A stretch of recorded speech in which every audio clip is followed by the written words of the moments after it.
That is me. I am. What up, sports fans all over the world? It's your boy Mac the Giants fan, and I'm here with my guys, the Horsemen, Zion Zenith, Adam Costas. Y'all know the one and only NYG Jeffy T, always looking down on the shining that bright light. It's Superbowl weekend, and we about to get this thing kicked off. This is the Premium Takes Podcast. Let's go!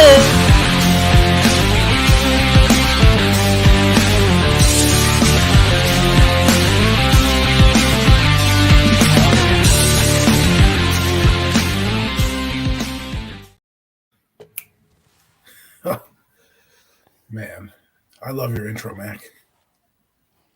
Yo. That was such a great intro. Man. That was so fired up and passionate, man. It was great. What's up in the mirror? Already got comments in the chat. We'll probably get to that. What's up, Zion? How's this going? You're going to the draft in Detroit. I'm going to try to make it out there. Try to see the boys, Big Blue. That is one thing I need to do in my life is go to the absolutely. draft. I know Mac went to the Kansas City one. He can give his he gave his opinion on that. Mac, let's just hear it real fast before we begin the show. Our Super Bowl special. How is going to the draft, and would you recommend it to anybody that haven't been to the draft? I mean, you never been. Definitely check it out, man. I mean, it's definitely it's just the atmosphere. You can't duplicate that atmosphere any other way. I mean, it's super dope. It's probably one place you ever can go where you'll literally be amongst a multitude of fans from every team in the league all over the place. You're seeing all kinds of different random jerseys and paraphernalia and merch. It's super dope, man. It's a lot of people. It's a crowd. It's a lot of big hustle and bustle. It's definitely rough on the feet a little bit. You're gonna be on your feet. It could be a long day if you're out there really hanging out and attending. But it's always fun. It's always a good time, man. I've been to 2 drafts in my life, and I've had a good time both times, man. I went to the one in Philly back in 2017 when the Giants drafted Evan Ingram in the first round, and last year in Kansas City, went out there chopping up with the Big Blue crew, man. So. Definitely a super dope experience, man. It's fun, good times, man, for sure. Absolutely. Well, we're here, guys. This is our Super Bowl special, but we will be probably covering the awards that happened, NFL honors that just happened. There's a lot of shocking news. A lot of awards that we thought, could have gone another way. So we'll probably cover that. We'll probably cover some of these players that got anointed to join the Pro Football Hall of Fame. Class of 2024, the most prestigious award in the NFL, is getting inducted into the Hall of Fame. So we'll touch on that, and then we'll go into our Super Bowl special. Without further ado, we'll probably start up the top with the MVP. So Lamar Jackson ends up taking home the MVP for the Baltimore Ravens. Let's get your guys' thoughts on that. Starting with Adam. Adam, what's your thoughts on Lamar Jackson winning the MVP? Well. I think he deserved it to a certain extent. I don't mind it. I know some people were mad that it was unanimous. I thought if we're giving MVP, Dak Prescott could have easily been MVP. Josh Allen could easily have been MVP, but he did elevate his game this year. They were the top team in the AFC, so. I just hope he continues to grow. He showed me a lot of maturity as a passer this year, which I thought was interesting. He was very dynamic running the football, but his pocket presence got him. And then I think in the playoffs, I think it was an anomaly. I think he met Patrick Mahomes, and I think sometimes the Mahomes effect, which I said to some people before, it's like when you play Jordan.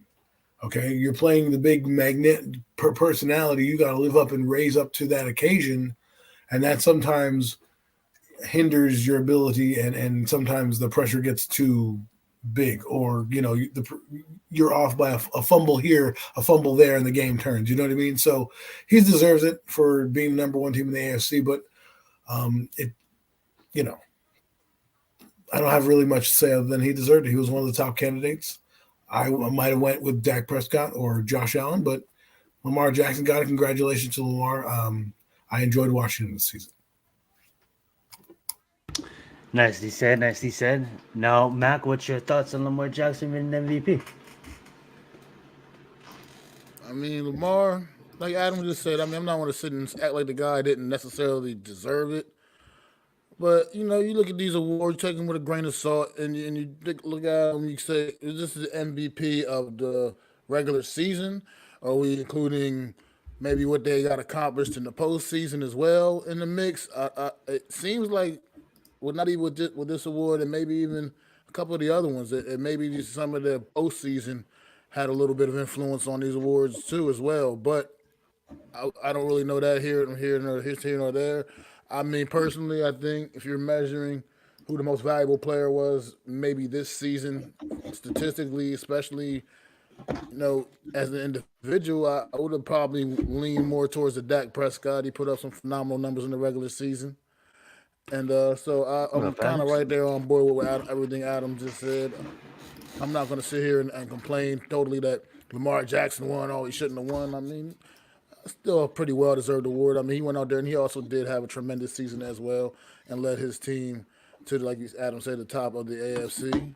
And he just ran to that buzzsaw, like you said, named Patrick Mahomes. He ran into the best in the world. And usually the best in the world wins, usually. So this is how it works out. Absolutely. Absolutely. You guys said that perfectly. Josh Allen, Dak Prescott should have won MVP. Yeah, that's what voting comes down to, and that's what sometimes I get so mad at. Just for example, where the college, the AP, just for example, the AP where they put some of these teams, like who, why is the top 25 even a ranking? You know what I'm saying? So honestly, with MVP, you want your guys to win, but sometimes with these votes, it doesn't swing that way. I believe that shout out to Lamar Jackson. They probably looked at what he did on the ground, what he meant, maybe how much plays that he extended on third downs and stuff like that, and what he meant for that organization. What Max said perfectly, what Adam said perfectly too. Maybe they're not, looking at so much of what you do in the playoffs is based off of the 18 weeks, the 17 games. But that moving on, we got Christian McCaffrey. Let's start at Mac. What's your thoughts of him? Obviously, give your thoughts. We all kind of knew it was probably going to go to Christian McCaffrey. I honestly would have gave him MVP, but we all know with quarterbacks what they do with that. But let's give your thoughts on Christian McCaffrey.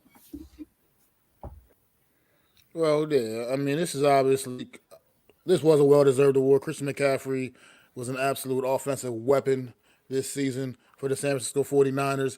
You're right, he did things that made him very worthy of the MVP award, but we all knew how that was going to go down. He was in there ranked against three or four pretty very well deserving quarterbacks, and that's just pretty much gives him no chance at the MVP award. We just know how that goes down. It's just like the Heisman Trophy in college. If you got a couple of great quarterbacks, pretty much any other position player is not going to have a chance at winning the award. It just is what it is. So this is kind of, I don't want to call it a secondary award, but in a sense, it's like that MVP secondary award. This is the award that usually goes to the guys like have a season like Christian McCaffrey or Tyreek Hill. This is the award that's pretty much preserved for them. Like I can go back to Cooper Cup a couple years ago, had that tremendous season, and thought that was really MVP worthy, but he had to settle for this award as well. And it's just what it is. What it is. I mean, I have no beef with this at all. Christian McCaffrey was definitely an absolute stud all season long for the 49ers, and he's a big reason why we're going to see him playing on Sunday. And I'm happy to see the young man get an opportunity out there in the big game because he's been one of the absolute best at his position his entire career. So Absolutely. Good take on that. What's your thoughts, Adam, on Christian McCaffrey winning? Well, I'm going to do a little different here. Christian McCaffrey reminds me of the modern day Marshall Falk, the do it all back out of the backfield. Can stay in there and third down and blitz and block, but he can also run receiver routes. He does everything. Marshall Falk was that back. Don't ask me. Go watch the tape. Okay, when he played on that greatest show on turf, he was the main reason that offense worked so well is because he was such a dual threat in the backfield. Well, guess what? We now have our modern day Marshall Falk here, where a guy like Christian McCaffrey does everything out of the backfield, catching the ball. And I think he's more valuable. And when we talk about valuable players, excuse me, he's more valuable than anybody on this team, right? Brandon Ayuk, Debo Samuel's out. They're still cooking with Christian McCaffrey in the game. right? But if Christian McCaffrey's out of the game, I don't think they have the same dynamic plays that they had. Remember, they brought him in a year ago or late last year, and all he's done is help them. But this year, I think he took it over the top because he was the main reason. Kyle Shanahan built an offense around him, okay? And when you have a weapon like this, I want to see him do well. I'd love to see him win the Super Bowl. Hell, I'd love to see him be Super Bowl MVP, right? If he deserves it, if they give him the rock and tote the mail, because that's how good of an impact he's had on the team. And I just want people to think about Marshall Faulk and think about Christian McCaffrey because they are very similar in what they do. I love it. Shout out Raphael. What's up? Thank you for joining us. Great takes, guys. And yes, absolutely, should have won MVP, but we all know how the league goes. And shout out to Christian McCaffrey. Nicely done bringing up Marshall Faulk, Adam. And that being said, over 2,000 yards from scrimmage. So highly respected for winning that award. Alrighty, let's bounce it back over to Mac. We're going to start with him again because I believe he predicted this player at the start of the year, and this player did win Defensive Player of the Year. So, Mac, what is your thoughts on Myles Garrett winning Defensive Player of the Year? Well, I mean, I'm not as upset about it as a lot of other people are. I mean, some people were downright butthurt about this last night when they handed this award out. I mean, look, to act like Myles Garrett didn't deserve to win this award is absolutely crazy to me. I mean, I get it. T.J. Watt had a tremendous year. He has tremendous years every year. I mean, T.J. Watt, unfortunately, may have set a standard for himself where the league looks at what he did this year as just another normal T.J. Watt season, And it might be unfortunate for him, but Myles Garrett absolutely deserved this award. He was a game record most of this season. He definitely held things down on that Cleveland defense, which is one of the absolute best in the league. And I just don't understand. I mean, people were just going crazy last night about Myles Garrett winning this award and saying how could that be and this, that, and the other. Look, Myles Garrett had a tremendous year, and he earned this award, and he deserved this award. And that's all I got to say about it. Myles Garrett had a hell of a season, man, and he's definitely well deserved of this award, man. So I don't know. People need to calm down and stop overreacting to everything, man. Look, T.J. Watt will get his one of these days, man, I'm sure. But this season, Myles, they gave this award to Myles Garrett, and I have no problem with it whatsoever. Wow. Yeah, that's what makes the NFL so special. I'm going to pass it over to Adam. I don't want him to lose his train of thought. Go ahead, Adam. Well, it's funny because you're going to motivate somebody, right? TJ Watt may come out next year and say, you know what, 17 sacks ain't good enough for you. I'm going to break the sack record now. You know what I mean? And go out and go get his Super Bowl MVP, his defensive MVP, because Myles Garrett did deserve it. He was a phenomenal player the entire way through. You could argue that Max Crosby could be Defensive Player of the Year, the way he played for his team and helped carry that defense, which was an average team. Now, they didn't win many games, so that's probably why he's not in the conversation. And the Pittsburgh Steelers, again, didn't have the greatest of seasons, and TJ Watt did get injured. I guarantee you if TJ Watt doesn't get injured and banged up, he gets to play a couple more of those games, boom, he might hit the sack record. Who knows what would happen. But if I'm TJ Watt, don't feel bad. Just come out and wreck the league like you always do. You know you're going to the Hall of Fame. And so is Myles Garrett. Myles Garrett has 88 sacks in his career. I think he's still fairly young, 1995. So we're talking 28 years old. So defensive ends these days stay till about mid-30s. So you got to think that he's already won a Defensive Player of the Year award. If he's already at 88 sacks, which means he's about 12 sacks away from getting to 100. So he's probably going to eclipse that next year. And that's something that to me kind of gets you on the doorstep of the Hall of Fame for me, getting 100 sacks. That's like, and especially if you're a good player. So, because my standard is Lawrence Taylor, and then I go down. Like, he's the gold standard for me. And then I go down, then I put like Deacon Jones and a few other guys in that realm. And Myles Garrett, I want to be able to remember him as one of the greats. And because he plays for Cleveland and maybe not LA, he's not getting the same recognition that he normally would. So congratulations, Myles Garrett. It's basically pick your flavor on the defensive side. That's absolutely right, facts, and that's what makes the NFL so special. You know, it's so great because so much competition and so much elite athletes. You know what I'm saying? You know that get tested. Back in the old days, yeah, they used to. There's ways to get things by. You know, to get basically juiced up or whatever they need to do. But regardless of the point, there's athletes that is just special and when Aaron Donald was doing Aaron Donald things, you know, he didn't win Defensive Player of the Year back to back to back to back to back. You know, he shared it with others, and it just goes to show you what Max said and what Adam said. It's like you know, there's a lot of great players in this league that inspires and builds energy and shares techniques and learns off of each other. You know what I'm saying? And strives to be better. But let's move on. We'll start with Adam here. We got CJ Stroud. We all kind of knew this was coming, but let's give our reactions to it. We got CJ Stroud absolutely dominating, shattering. I want to say shattering. Yeah, let's just shattering the rookie record on what rookies can do in the NFL when it comes to that quarterback position. And then you got one playing in the second year already in the Super Bowl. So we'll see what happens. So that being said, we'll talk about that later on in the show. Adam, what's your thoughts on CJ Stroud? I absolutely love it. The NFL got it right. I understand Puka Nakua had it, but let's be honest, this award is for this, right? If there's many quarterbacks that come and go and don't get this award every year, right? It's not like Kenny Pickett won it his year. It's not like many guys won it on his year. So the fact that C.J. Stroud did it and brought the guys to the playoffs and elevated them, you know, that's what put him over the top. And it's one of those things where if you watch C.J. Stroud's story going into the draft, his stock went down. He can't run. Can he do this? Can he do that? And to come out and basically go to a team with basically nothing on there. Their quarterback was Davis Mills. Okay. They didn't have the defense that we thought they were going to have. And his play, literally, the coach, players, everyone alike said he elevated us with his energy and his presence. And I hope this is the start of something big. The Texans were big winners this award show. I'm not trying to spoil the lead, but they're headed in the right direction. They got their franchise quarterback, and I don't think this is the last time we see C.J. Stroud win an award of this caliber.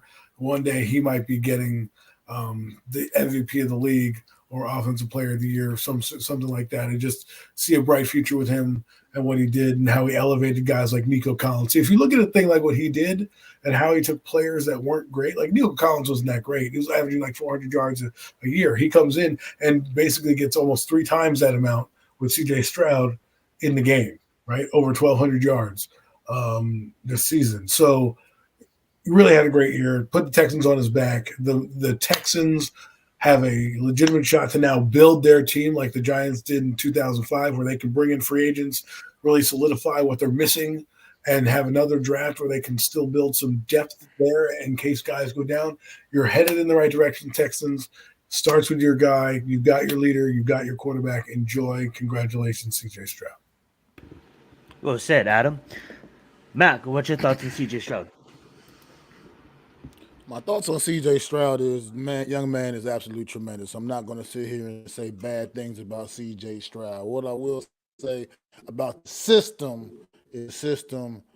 is not what it needs to be. It's not as accurate as it needs to be, though. However, I mean, Puka Nakua, by any definition, was Rookie of the Year as well. I mean, maybe you put a co on that and make these young men co-rookies of the year, because what they both did was absolutely just transcendent this season. These young men, I mean, Puka Nakua. Let's go back in time a season ago. Who won this award a season ago? Young man over on the New York Jets, another phenomenal young receiver in this league, Garrett Wilson. Is that what it is? Garrett Wilson wins Rookie of the Year.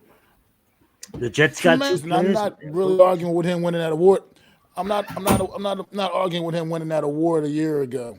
However, his season didn't even remotely compare to Puka Nakua's this season. Not even close. You know what I mean? And it's unfortunate for a young man that like a Puka Nakua to come out, CJ Stroud pick, have this put together the season he had, and unfortunately for him, you had CJ Stroud coming out number 2 overall pick in the draft, quarterback that just did tremendous things as well. at the quarterback position, leading his team into the postseason. But Puka Nacua had a lot to do with the Rams as well, making that postseason. Because let's go back in time to the beginning of this year, before the season started. I know I did, and I think a lot of other people were kind of on the same page as me, thinking the Rams weren't going to be a very good football team. They didn't think the Rams were going to do the things that they did this season. I mean, that's just facts. They had Puka no draft Nacua picks. had a big impact on what they did. They come out the first 3 or 4 weeks of the season, no Cooper Cup. No problem. We got this kid, 5th-round draft pick from Brigham Young, baby, Puka Nacua, out of nowhere. Just lights the league up. Cooper Cup rejoins the team. You think Puka Nacua's production is going to take a step back because Cooper Cup's back out there? Hell no, it absolutely did not. Puka Nacua played at an all-pro level the entire season. And I gotta keep talking to this kid. I'm not gonna say anything bad about CJ Stroud, because I'm not gonna say he didn't deserve this award. I'm just saying Puka Nacua deserved it as well. And maybe they should have put a co-rookie of the year on that one this year, because you can't look at what this young man did and act like he didn't deserve some kind of honor or accolades for that. I mean, it was absolutely tremendous, and he was a leader of his football team as well for the Rams. So I'm all good. CJ Stroud, rookie of the year, he deserved it, he earned it. But I just wish they could have done something to include Puka Nacua in this, because he had a very, very special season, a year to remember. One of the top rookie seasons of all time, as a matter of fact. I mean, breaking records all over the place. So I think if Stroud didn't get to the playoffs, it's a tough draw for the kid, unfortunately.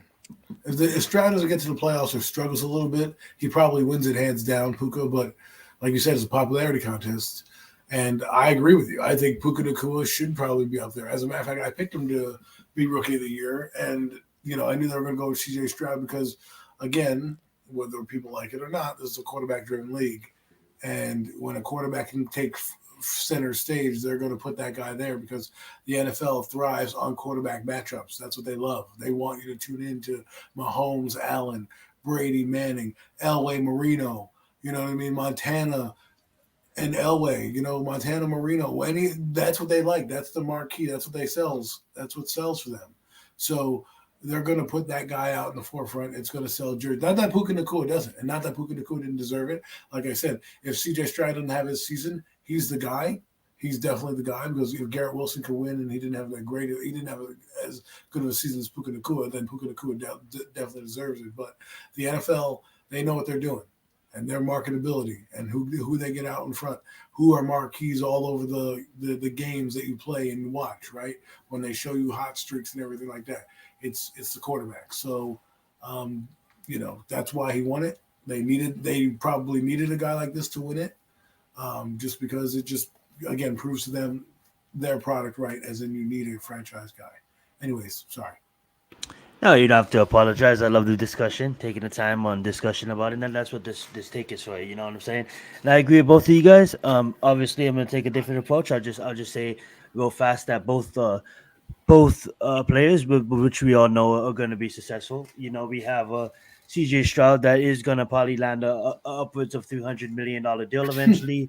He already was NILs with C4, you know what I'm saying, in college. He's going to be taken care of. And with what Justin Jefferson is asking to break the bank, he wants over 35 or something ridiculous, over 30 million for sure. If the Vikings give Justin Jefferson the money, Puka Nacua, if he continues doing what he's doing, he is going to be getting paid, and you only can win this once. So totally understand the discussion for it. Is not you only a rookie once, but there is a lot of other special awards that he can come down the road. But Adam laid it down perfectly, which we all know, quarterbacks, which we are going to talk about later on in our Super Bowl segment on the NFL, and what they like and what they don't like. But that being said, should you get an award for being like a leader at something? So let's say he led the NFL in receiving, right? Should that be honored at the award show? Because I believe he gets like league awards, like some trophies, but it's not like major, like mainstream awards. But he does get like little small, like individual, like trophies that the league gives out and that other organizations, maybe like Sports Illustrated, receiver of the year and stuff like that. He obviously gets recognized. Maybe he might get some sponsorship deals and stuff like that. So your name does get out there, and that's what I believe. But when it comes down to the award that really matters is this one, and there's only one offensive rookie of the year, and I just think I don't say I agree with it. I don't agree with it, but maybe it becomes a dishonor if they do split the award. There's no participation trophies. Either you win it or you don't. That's just the way I look at it.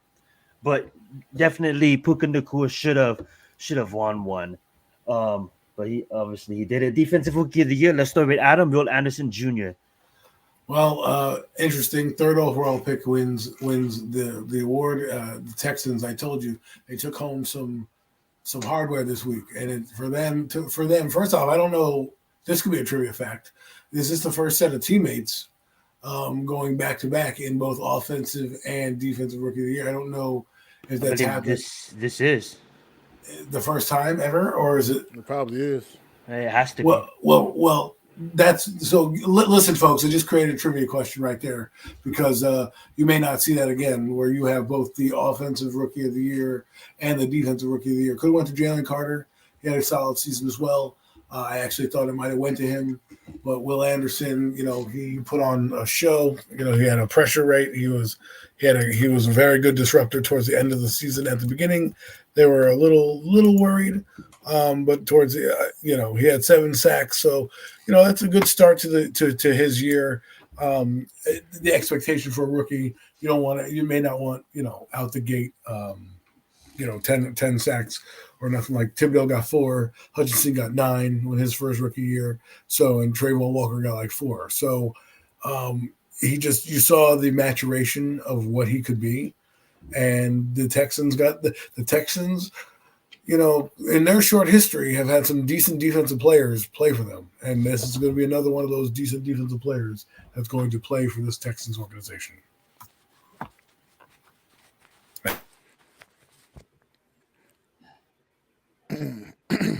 Yeah. Once again, this is an award. Out of when we looked at all these awards, this was probably one of the harder ones to pick because there wasn't necessarily a true dominant standout performer in this category, to be honest. This is a testament of it's not always how you start, but it's how you finish. And there's 18 weeks to this in the season, and Will Anderson, as the season continued, his production continued to increase. It continued to go up, and he just got better down the stretch. Whereas a Jalen Carter, who started off kind of as a favorite for this award, kind of tended to he kind of tapered off, as the season went on a little bit. And that's pretty much probably what's his downfall, his undoing, and not winning this award. Will Anderson had a good like you said, a good start to his career. I think this guy's going to be a tremendous talent going forward. I think he is going to become an upper echelon, premier pass rusher in this league and just disruptor. And I think I can see great things in this young man's future on what looks like it's going to be a really good Houston Texans team going forward. Man, they got their franchise quarterback. They got a guy on defense that they can build things around, and they got a good young head coach, man. That good solid foundation for an NFL football team. So look forward to seeing Houston Texans got going on in the future going forward. They're going to be a fun team to watch for the next couple of years. What's up, Awesomeness Sports? Cornerstone players. Absolutely, and I want to touch on this. I want to touch on back-to-back years where the Jets, was looked at as a laughing stock. You know what I'm saying? And nobody even really wanted to go play for the Jets in free agency. And then what did they do? They turned their things around. They drafted a couple of players. They were aggressive. They were aggressive in the draft, and they flipped it around. And then they occurred someone from Green Bay, to come play for them. You know what I'm saying? Which is really awesome. Yeah, so they had the co-rookies of the years. Yeah, they did. And then if you look what the Texans did, they said, you know what? We have to give up some reins, bring in a new thing, tear it down, and be aggressive. Called the rebuild. Exactly what they do. It's called the rebuild. We'll touch on the draft and being aggressive in it. Maybe we do, maybe we doesn't, but that's the show. That's time for another show. Shout out to Anderson for winning, Defensive Player of the Year. Let's get it to Coach of the Year. This kind of shocked me, but totally understand understand it. Should be award for quarterback, running back, wide receiver, most touchdowns. I think so too. I think there Kevin should be a Stefanski. lot of fun awards. That should be recognizable too for when we have that discussion about Puka and not winning it. Maybe there should be an award just as significant, as some of these awards. Obviously, there's only one MVP, but when it comes down to all these other awards, maybe there should be. Do you guys have any thoughts about that? Of bringing in an award for like the most touchdowns in the NFL? So that's basically what I just mentioned Mm-hmm. was like the touchdowns leader, receptions leader. Are they going to honor them? What they might do is show them, hey, these guys won this award. They're all going to get they'll get something in the mail. I don't know what you need to do, but I feel like we honor the big stuff. But if they have other categories in award shows, as in who has the best soundtrack to a movie, or who has the best producer, or who has the best beat. It's not just I one think, specific. yeah, I think so too, Adam. Not to cut you off, I I think think obviously there's one main list, like a couple main list to mainstream outlets that there's these award shows. But when you look at these players when they're doing interviews, or maybe you watch like a behind the scenes or something about their lives, there's a lot of other awards that they probably may get from other sources, like your PFF or your Sports Illustrated, your Nickelodeons, or other entities, your Nikes of the world that does give individual awards throughout the off season, throughout all these charity events that they do as well. And I think Mac has something to say as well. Go right ahead, Mac. No, I was gonna say I was glad you brought this up, Wells. Thanks for bringing this up because I was actually having a conversation with a coworker about this very thing about a week ago, and yeah, I think NFL should absolutely acknowledge the positions. You got your MVPs pretty much is an award that's gonna almost most likely go to a quarterback anyway. And you got your offensive player of the year like Christian McCaffrey won, and that's all well and good. You keep those awards, but then you should also go and look a little deeper, like they do in NCAA in college. You go down, you get who's the best quarterback, who's the best wide receiver, the best running back, and those awards, those things should be acknowledged as well. Like as Yeah, as the individuals, Bolitnikoff Award, right, who's for your the best receiver. who was your best there? Who was your Yep. best defensive lineman? Who was the best interior lineman? Who was the best offensive lineman? Those guys never get love, in these award shows. You know what I mean? So they they uh they need to really maybe look into maybe doing some things like that, be a little more interesting, a little more fun, and also get some of these other guys, some of the other great players around the league, get them a little Some bit more, FaceTime. a little bit more acknowledgement. Yeah, Hey, absolutely. you hear Because that, there's a NFL? lot We're of giving great you more players, and these marketing. awards can only go to a limited amount of people. We're giving the NFL more marketing, free Absolutely. ideas off of this show. They're going to be like, hey, we got this idea for premium takes. We're not going to give you any money, but great idea by Mac the Giant fan and Zion Zenith to do that. Because the thing is this, right? If you're the league leader in passing, all you get is like an asterisk that you're the league leader in passing. Why can't I see that guy on stage as well? He deserves that because he led the league in passing, right? You don't need to go every individual award. You don't need to go like he led the league in touchdowns and like this. But if you like saying the passing category, QBs or whatever, because I know you can get into the minutia of it all, right? But I'm talking about the bigger awards, not like touchdowns and all that stuff. That can be given out to you at the NFL, but the passing leader, like the top 5 passers in the league, whatever it is, you give an award for, let's say it was Tua Tagovailoa, right? He gets an award for being the passing leader. Jonathan Taylor, running back, gets the rushing leader. You get to see those guys up front get an award saying, hey, you led the league in rushing. Hey, you led the league in passing. Great job. You know what I mean? At least I think that's what should happen. Absolutely love it. Absolutely love it. Good talk, guys. Good discussion. That being said, let's move on. Kevin Shavinsky, leader of the Browns, coach. Juan, what you guys' thoughts on that? D'Amico Ryans got robbed, is what I think Yeah, happened here. absolutely. D'Amico Ryans took a team that was basically a doormat and made them a playoff team and got to the divisional round of the playoffs. Meanwhile, Kevin Stefanski, who has talent out the ass, and only because of his quarterback situation being repulsive the year before, they still had that major defense, right? They lost games because Deshaun Watson or whoever wasn't playing quarterback for them. This year, granted, they did a great job on defense, but if I look at the two entities, I expected the Browns to be good. I didn't expect the Texans to be good. And so to me, when you do that, I mean, he had basically a run like Brian Dable, but almost even better because they were putting up points, playing defense, and went to the divisional round.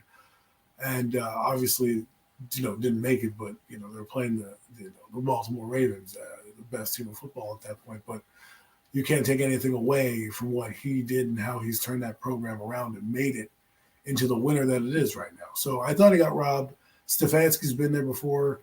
I don't think he's did anything earth-shattering to me. The Browns, I expected to be somewhat in the playoff hunts. But did you think the Texans were? I did not. So. Well said, well said. Mac, what's your thoughts on Kevin?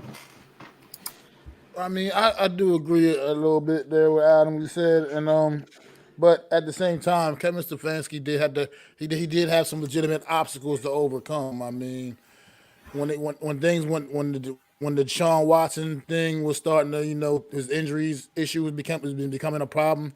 That team had a couple of rough weeks in Cleveland when they didn't really have a quarterback in place that could get the job done. I mean, and somehow you bring in old man Joe Flacco, and it kind of gets things going again offensively enough to hold it down. I mean, DeMeco Ryans, in my opinion, should have been coach of the year. So that is how I feel about it. I do agree with what you said, Adam. You just took a team like Houston that went from having the number 2 overall pick in the draft to a division title, a playoff win in the wild card round, and then making it going on to the divisional round with the rookie of the year at quarterback, with the rookie defensive player of the year on defense. I mean, I think DeMeco Ryans should have definitely won this award. I mean,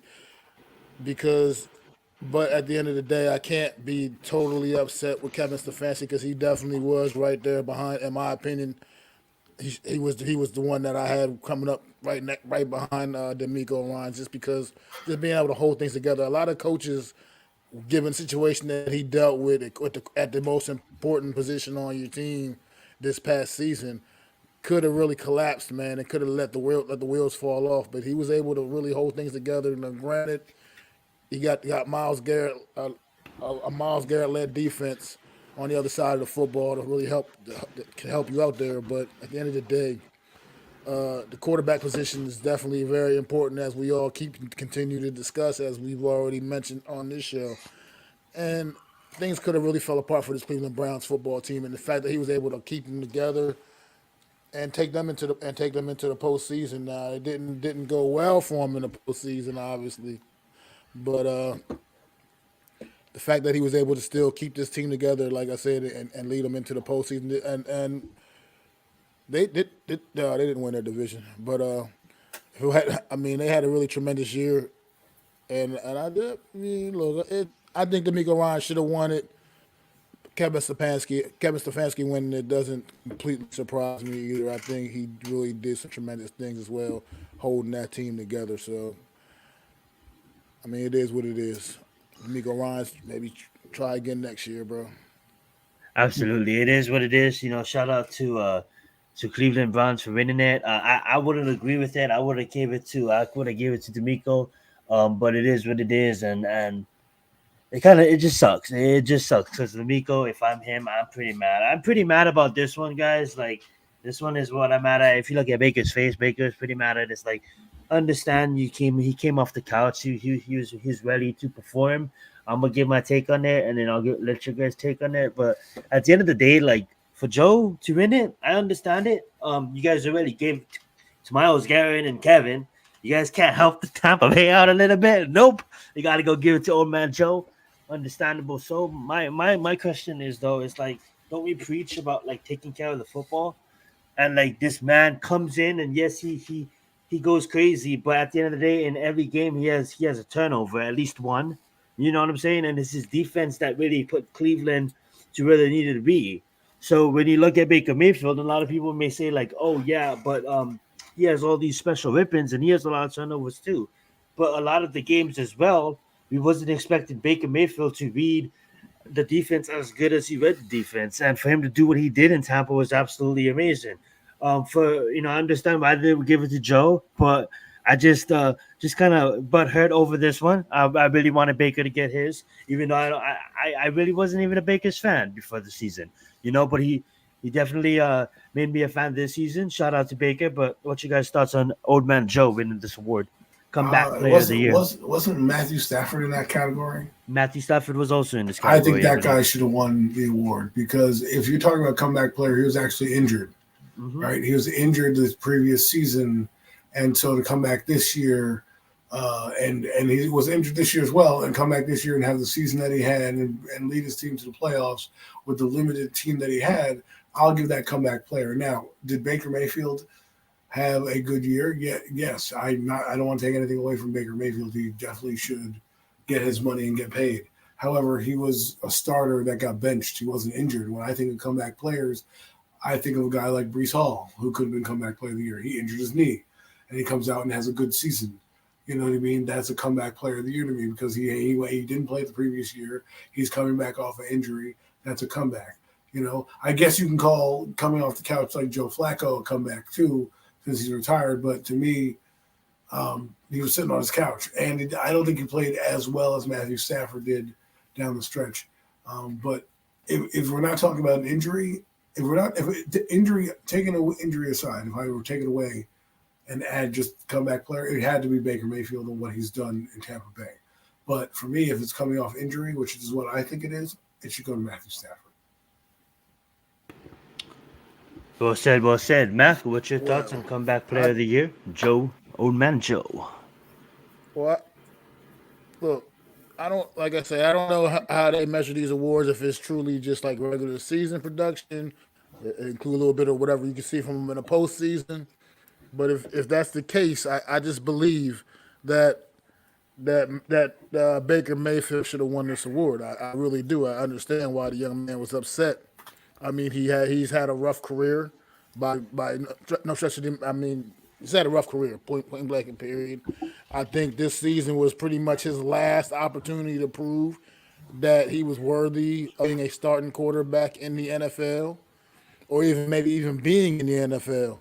And I think he went out there and proved that he does belong here in this league, leading a team. He led his team to a division title. Led his team to a playoff win against the defending NFC champions. And played a solid game against the Lions. Let me remind you of that, against the defending. And he absolutely did. And so I think Baker Mayfield should have won this award. Joe Flacco really went out. I mean, he came off the couch and he really did some good things for Cleveland, keeping them afloat. They got him, into the playoffs, but he went out there and laid an absolute egg in the postseason game against Houston, man, and he looked like the old Joe Flacco we all remembered.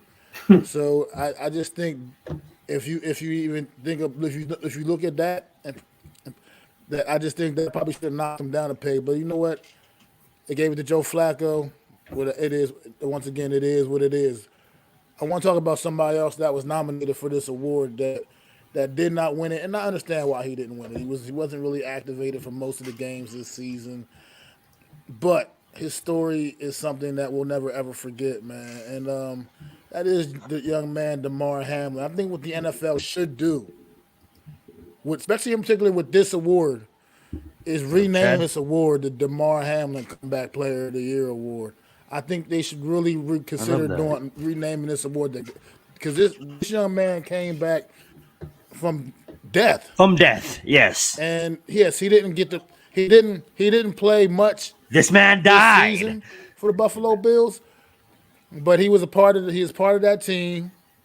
He was out there practicing out there with his guys all season long, and even that in itself is a true testament to his fortitude, man. And I want to, an NFL should maybe consider doing something like that and honoring this young man, until the end of time, man. With that, just by naming the award on his behalf. So just something, little food for thought, league. If you're everybody out there listening, take that one from MacDaGiantsFan, man. Consider renaming this award the Damar Hamlin Comeback Player of the Year award. Make sure you timestamp it so this is being recorded, so we know people. You can't take it from us. Take it from Mac. It's being recorded. Absolutely.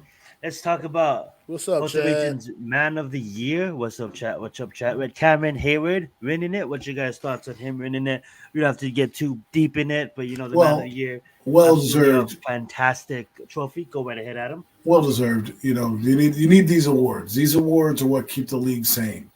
And guys deserve to be awarded for the charities that they do, because there are some good guys in the NFL. The police blotter doesn't always have to be how the NFL story is documented on the off season, right? And to give Ironhead Hayward, I know his dad played fullback or fullback / running back, loved those commercials. Hey Ironhead, what's with this thingy? Loved all those commercials that he made. And now his son is honored. He probably might go to the Hall of Fame. He's won a couple of Super Bowls. He's been I don't know if he won Super Bowls, but he's been a good player his entire career, and well deserved for a guy who's done a lot for this league, and hopefully we'll probably have a Bustin' Canton at some point. Love it. Mac, what's your thoughts on Cam Hayward winning this award? I mean, I think Cam Hayward he's a great individual. I mean, I don't know much about his charitable donations and whatnot. Obviously, I don't follow him that closely, but I know he's a tremendous talent in this league. This award is not an award about playing the field in any means. It's definitely about all your off the field things. And of course, as a New York Giants fan, I would like to see Saquon Barkley had won this award. He was the Giants nominee for this award. But at the end of the day, I mean, I'm not going to be mad because Cameron Hayward won this award. I mean, I'm sure that young man goes out there and is very, very charitable and does a lot of good things for his community, man. And congratulations. That's all I can really say about that one.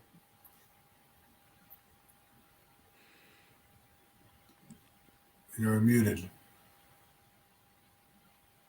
You're muted. I just muted myself. My bad. Thank you, guys. So yes, guys, this is the Super Bowl special.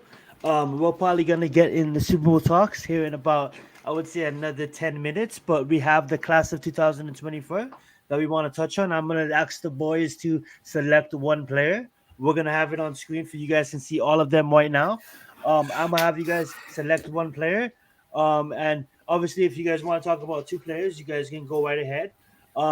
I'm gonna start with Adam. I think he wanted to talk about one player before the show started. He was really excited to see him on the list.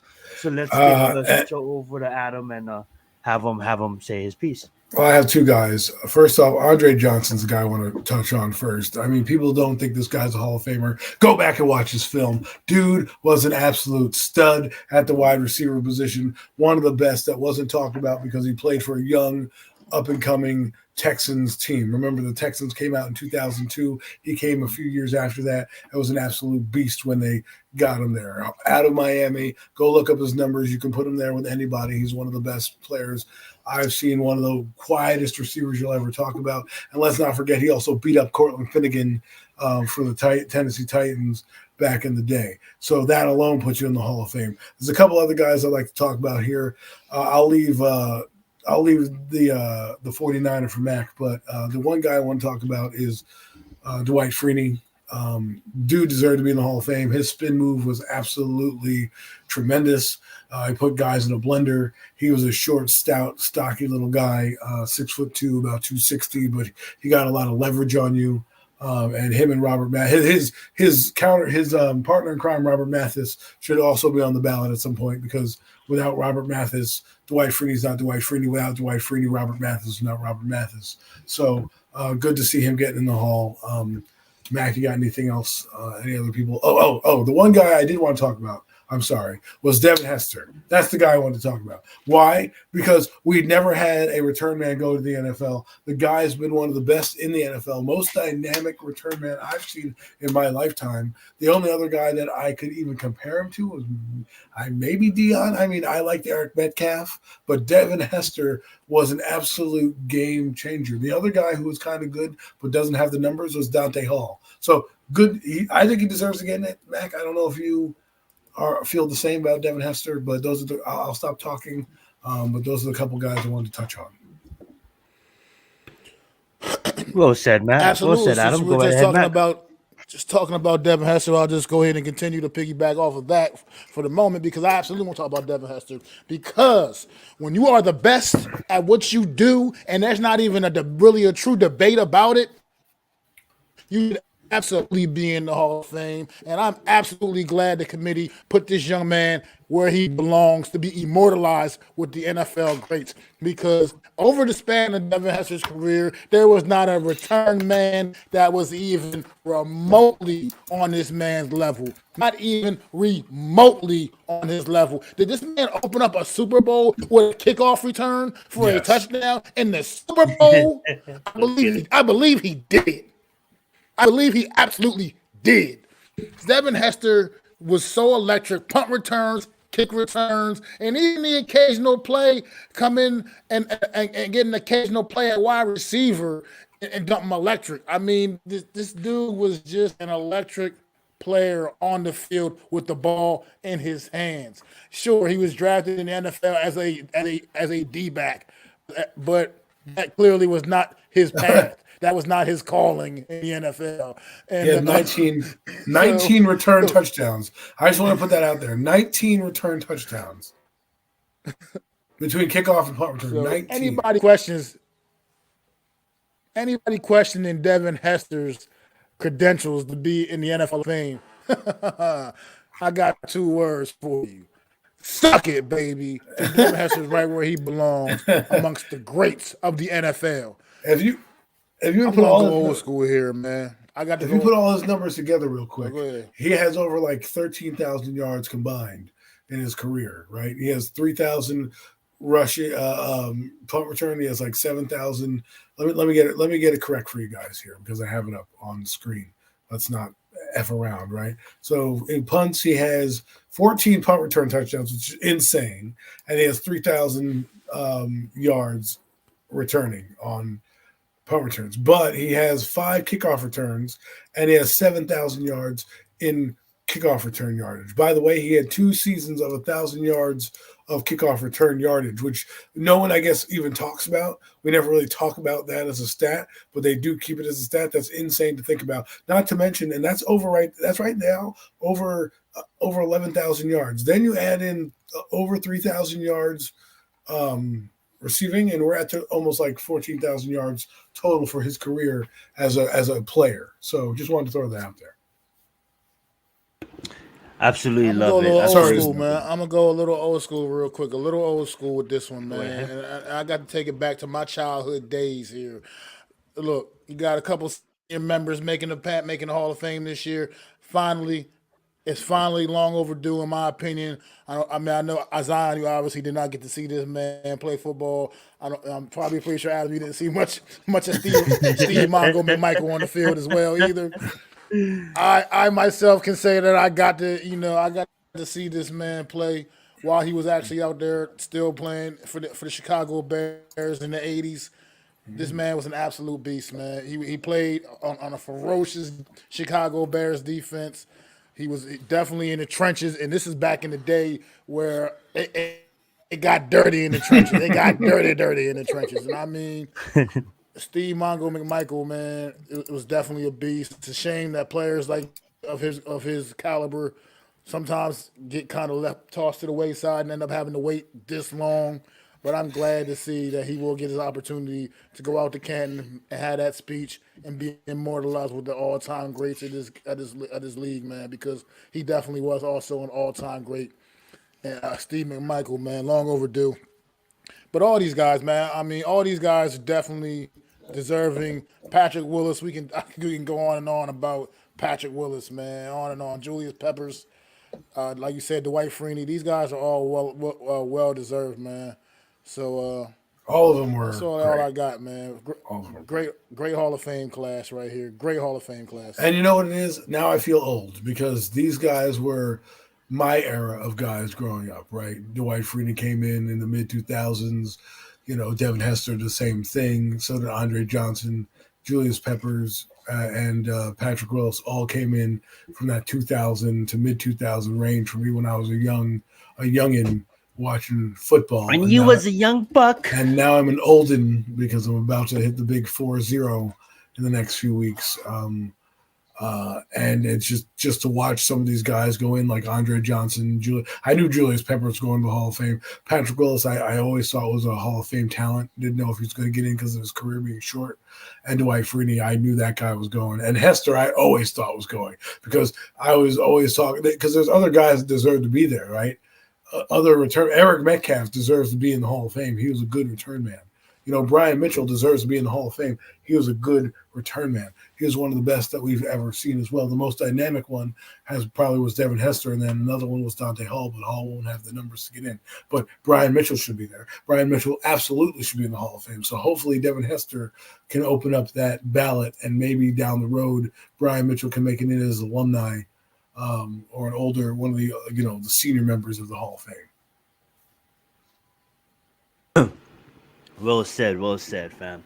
I just want to take this time to just say, a lot of these players, I didn't really get the time to watch them play the entire Why? Their careers. Google. And do know them by name, but not really, I don't want to talk out of my ass. I will say this. I do know Devin Hester. I did watch him play a lot. I do know Andre Johnson, Patrick Williams. When were you born? 1993. So you should have seen Devin Hester. I mean, oh yeah, who I was going to talk about.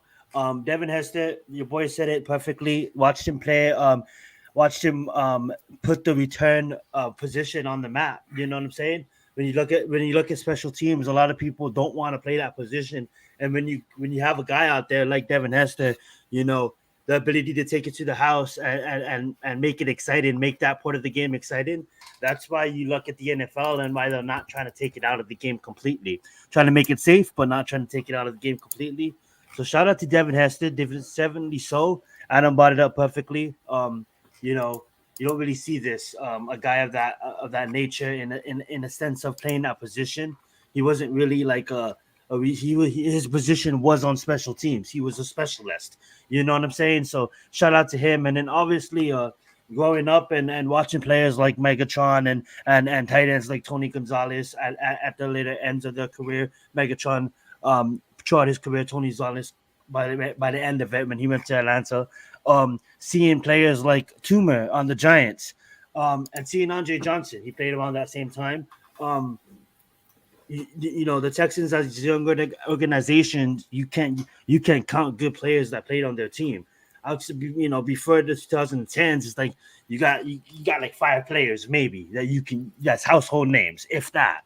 And Andre Johnson was one of those players, and he absolutely was the best receiver they have. That a lot of people would debate, or maybe it's they had Hopkins. Well, DeAndre Johnson, if you never watched him play, go like Adam. He's better than Hopkins. Yeah, he's better than Hopkins. Go put on some film. Absolutely a stud. But yeah, guys, so shout out to them. Shout out to them for making all of them for making the class of 2024. And anything else before we move along? And it's about an hour in, perfect timing. We'll start having some Super Bowl discussions. So any other thing you guys want to mention before we move on to our next subject? I just want to quickly put a bow on the Hester thing. I think Hester needs to be is the I guess how you say the seal breaker for positional players like this or positionless players like this who had one niche roles, because guys like Cordell Patterson, he might end up with 8,000 return yards and 2,000 receiving yards, and total yardage should matter. You keep stats for yardage, that matters. Like a guy like Tiki Barber has 15,000 yards total, 10,000 yards rushing, a couple thousand yards returning and receiving. He should easily be in the Hall of Fame just on sheer yardage and numbers alone. So I'm hoping that this will broaden that scope in the NFL, because a lot of great players are return players. Percy Harvin was a great return man, and I don't want to. It is still a position. I feel like if any position's on the field, except if you're playing it like punter, kicker, whatever, deserves to be in the Hall of Fame. What's the point of having those positions if you're not and having a Hall of Fame if you're not going to honor every position that's ever been played? So, well said. Well, guys, it is that time of the evening where we're going to talk about the Super Bowl. We got it right here in the background. We got the Chiefs and we got the 49ers, but we're going to do this a little bit different, guys. we're gonna just tease you guys a bit. We're not gonna go straight right into the main event of saying who's gonna win or give up predictions and who we're gonna think is MVP. We're gonna just play a little bit of side games. I'm gonna pass the duties over to Adam here in a bit, but before I do that, I'm gonna host the first two topics. The first topic, we're gonna talk about is just the outrageous prices of these damn tickets. Okay, now it started at $8,000 for nosebleeds, but now it's all the way up to $6,000. You're going to Down, Vegas, bro. down. It's down. It's dropping. But you can obviously see that the average blue collar worker, unless you want tickets, is just basically priced out of the game. This is just taking me back for the olden days when it was just the elites, the elites and them celebrating at the end. This is just getting ridiculous. The reason why they're doing this is because people would buy tickets for $1,000 and then resell it for $6,000 for $8,000. So Roger Goodell and the NFL committee, whoever's in charge in that department, was basically saying, okay, you guys want to buy tickets for $1,000 and resell it? Okay, guess what? Everybody's gonna suffer now, and these tickets are gonna be stored in at $8,000. It's dropping as the game gets closer because obviously this is fucking crazy. But that being said, I'm gonna let whoever wants to start it out first. Started out $7,000 for nosebleeds. Let's not even talk about getting closer to the field. I'll start at the bidding at $2,000. No, I'm just kidding. There is the most expensive suite price is $2.5 million to enjoy this game. But go ahead. I'm glad I have that in my back pocket. That's why I'm here. But no, I don't really care. Because to me, it's in Las Vegas. The Super Bowl is outrageous. It's probably an okay idea to try it like this, but they're going to be like a hotel. And what a hotel does is the night of the hotel is you get your best rate the day of that you're staying in vacancy, because an empty room to them is empty business, empty money, right? Empty seat to them is empty money. So what's probably going to happen is you're going to see those tickets drop as the game gets closer and closer and closer. They're going to want to sell out. There's not going to be not a Super Bowl sellout. That would be absolutely insane. I guarantee those tickets will drop. They're just holding as long as possible. But I really don't give a damn because I don't have money to get there. So I'll be watching it on TV in the comfort of my own home, in my living room, having a nice couple snacks and beverages to go with it. Well said. What about you, Mac? Look, man, it's a Super Bowl. It's not a regular season game. It's not even a regular playoff game. It is the Super Bowl. It is the coup de grace. I mean, this is an experience. This is something you plan for. You don't just wake up in the morning and say, let's go to that game they're having over there at Legion Field over there. That game let's get some passes. World title. No, go to the zoo. You plan probably a couple of years in advance, and say I'm going to go to this Super Bowl, and I'm going to save my money, and I'm going to get a ticket, and I'm going to go. This is an experience. So you're not getting up and having your coffee and going to the stadium, just taking a stroll on by. I think I'm just going to go to the stadium. It for just a couple is hours. What it is. You understand what's going on. You understand what it takes to be able to attend this game. It's just. It is like if you want to do it, you got to be willing to put that big money out there, man. From what I understand, players don't even get free tickets, so they got to spend their money on their tickets on tickets as well, like to bring their families and get their families in the stadiums and stuff like that. So this is expensive for everybody. It costs everybody to go to attend the Super Bowl. Everybody, nobody's off the hook, man.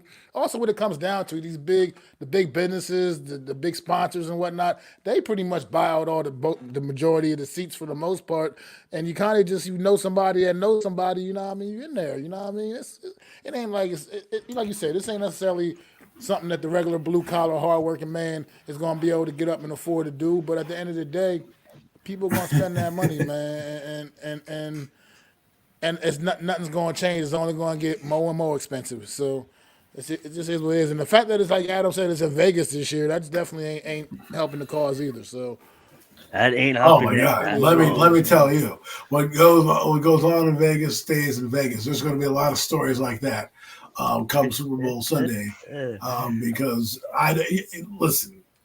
Everybody knows what happens in the Super Bowl, what it brings. It brings the town a lot of money. It brings the town a lot of revenue, and there's a lot of dirty deeds that are going on in the Super Bowl. And that's just part of it. So, and now you're putting in the City of Sin. Give me a break. I mean, well said, both of you. What's up, Chris? And thank you for joining us this evening. What's going on, Chris?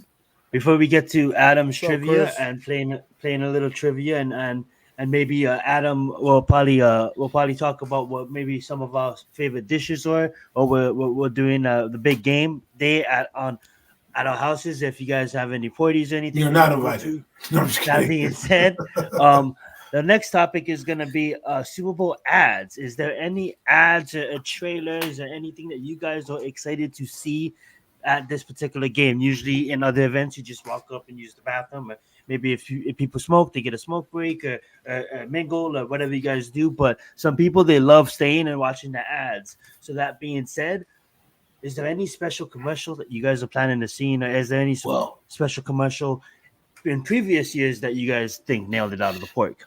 Well, first off, I'm definitely going to be going to the bathroom at halftime because there's not going to be Usher. You're not excited to see Usher? I'd rather watch Rihanna and those groups. I'm not really. I don't really care who's at the halftime show. It's 20 minutes of my life I could care less about. It's just going to be another trivia question down the road. But as far as ads, I'm hoping that the TV and the Paramount Pluses and the streaming stations, because I'm watching on the streaming network, pack the breaks with fun commercials. Because being a person that's been in TV, I understand how it works, but sometimes you don't get the good campaigns till after. And usually when I was a kid, all the new stuff was coming out, all the new campaign launches, all this stuff was coming out because you wanted to have all the eyeballs on the Super Bowl. And guess what? I think they're doing it again. I think you're going to see a lot of ads. I don't have any in particular per se because they're all being hidden, which is what you want to see. Some are being teased right now, but I can't tell you a specific ad. I'm just looking forward to some new ones. I know that I think there's a Geico one coming out that I'm looking forward to with Caveman and stuff. So we'll see how that works out. And anything. Let's make me laugh, people. That's what I want to see. Make me laugh. Wow, the Budweiser commercials coming back. The Clydesdales, they ruined it with Bud Light for me though. So, what's said? Go ahead, Mac. Well. I mean, I'm not really looking forward to them because Super Bowl commercials are not what they used to be. Once again, I grew up in a gray era where Super Bowl commercials used to be the shit. You used to you used to just get excited for the damn commercials. Sometimes even more so than the games. A lot of times back in the day, that's how dope the commercials used to be. They're not on that level anymore. But that's neither here nor there. Maybe they'll be this year. You do get a few good ones You do get a few good ones here and there still, but it's just not the consistency that they used to be back in the day. Advertising was lazy. You do what you do usually get every year are some pretty super dope movie trailers that I'm looking forward to seeing. Yes, what's going to be the new blockbusters coming out in the summertime, in the fall, or whenever they're coming out releases. I'll look forward to that because you do usually get the dope movie trailers, some stuff that you don't. Do you know any movies coming out? Sure, was coming out or not know about. I don't know, and that's why I can't wait to see on Sunday some of the new trailers or whatever. I might get up and go to pee during the game so I can watch the commercials. You know what I'm saying? Who cares? Who cares about the game? I'm here for the commercials. Absolutely love it. And I guarantee you, if you're having a Super Bowl party with multiple people there, I'm sure somebody will be there just for the commercials and hopefully your spread if it's good. I can't. You can go to people's houses. Sometimes the spread's not good, but you're there with the mingling with the people. So I'm sure you're going to have one of those people that are there you're going to have one of the halftime people who are like, ooh, Usher, I haven't seen him in years. And you're going to have one of those people, a couple of those people who are going to be like, I'm just here for the commercials. So we're going to have one of those people like, okay, so who plays, man? Exactly. And that random person who wins the boxes who has nothing to do with football in their entire life. And they just pick two random boxes and they win. That's happened to me before. A friend of mine won. He wasn't even paying attention to the game. He was like, I guess, let's just say having adult beverages in the other room, not really caring about the game per se, playing some of those adult games with beverages. And they're like, dude, you won halftime. He's like, really? He doesn't even watch the game. So it'll be a lot of fun to see if you guys are doing any puzzles or any of those what is those games? The box picking of the numbers. Squares. Yes. Absolutely. Well, I'm with Mac here. You know, I'm just excited to see most of the movie trailers. I don't really know what really is coming out, you know, in the summertime or anything like that. But I know, you know, there should be some good movies coming out. I know the MCU has kind of died down and, and has been dead, but hopefully there's a revival here soon. But even at that, hopefully there's a lot of new movies, a lot of standalone movies. We don't always need a universe or always need a sequel. Hopefully we have a good standalone movie. But the only thing that I'm kind of excited to, hopefully they preview, even if they didn't, I wouldn't really care because it drops in about a week and a half. Is the only thing that I know that I'm excited about that's dropping soon is probably Avatar: The Last Airbender, the Netflix series that is going to be live action. That is probably going to be amazing. That's probably going to do a final trailer at the Super Bowl. Avatar: The Last Airbender absolutely is going to take the stage when it comes down to Netflix, being one of the premium top trailer. That's what I want to say. one of the premium shows. in standing right next to on Netflix's Stranger Things. But that being said, don't tease me with that. Well, I don't know if there's a trailer for that. I'm just saying that Avatar is going to stand right next to that. It's going to be that good of a show. That being said, I need my Cobra Kai. Cobra Kai? Yeah. If you like Cobra Kai, you'll probably be a fan of Avatar: The Last Airbender. No, I will not. No, I will not. I don't see how that even coincides with each other, brother. Because I'm a huge fan. I'm a huge fan of Cobra Kai. Oh my God, Cobra Kai! Well, because of the it doesn't stop. Don't even try to justify it. I just don't have that same love for Avatar. Well, before we go off the rails, because I don't want to go off the rails, Ghostbusters might be a good one. That Ghostbusters is going to be dope. Well, good thing that Avatar: The Last Airbender. Stop talking about Avatar. We're not talking about the blue people, guys. We are talking about The Last Airbender. The only blue people I know are the Smurfs. Yeah, all the actors in Avatar: The Last Airbender had to really have some background in karate. So all the movements and all the techniques because in the anime, all the techniques in the anime was basically actual techniques, actual kung fu and whatever. You know what? Whatever techniques they use. So when it comes down to actors, there's a lot of martial artists that have to be martial artists to even apply for being roles as actors. And when you looked at the choreography, I know this is gonna sound crazy, but it looks like early day Matrix. It doesn't look like this stupid Matrix 4. It looks like early day Matrix with the choreography and the kung fu or whatever techniques that they use actually being truthful and honest to the craft, and it really looks amazing to the martial I'll stick with my cheesy 80s remake of Cobra Kai. Fair enough. Cobra Kai. You can stick with the Airbenders. I've never been a part of the Avatar family. Let's move on from these crazy. And that is our pop culture segment of the Super Bowl.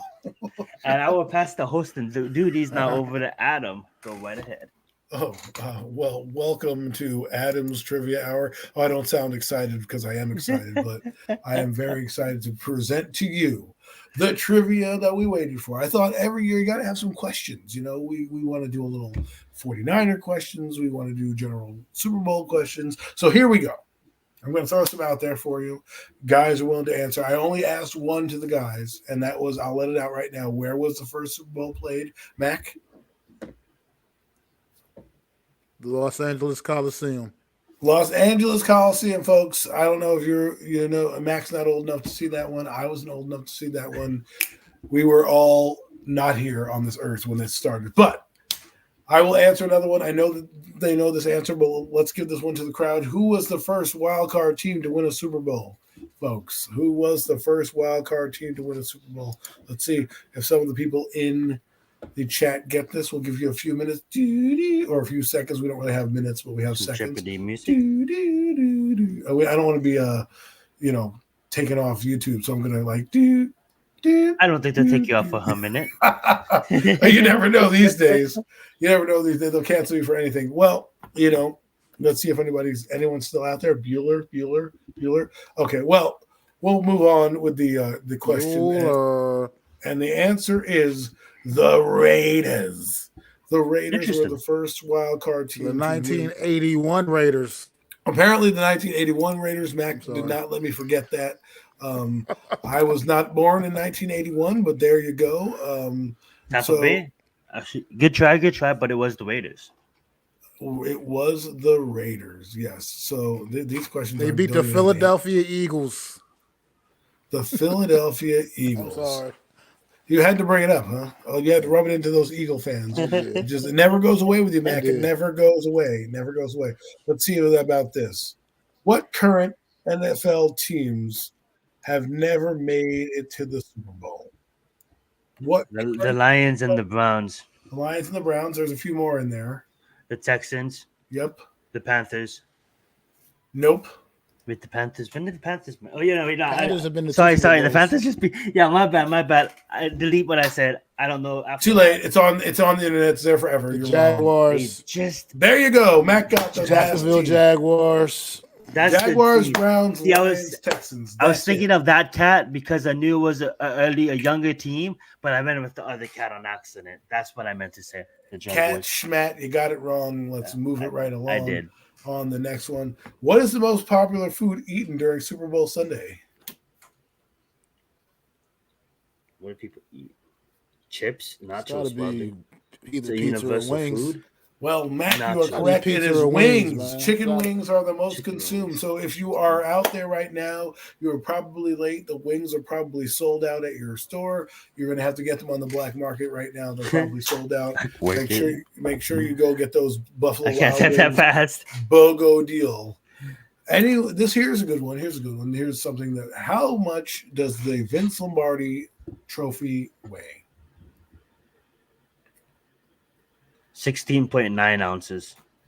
Pounds. That is a heavy ass trophy. No. Any other guesses? 13 pounds. 13 pounds. Why are you guessing double digits? What is wrong? I didn't say pounds.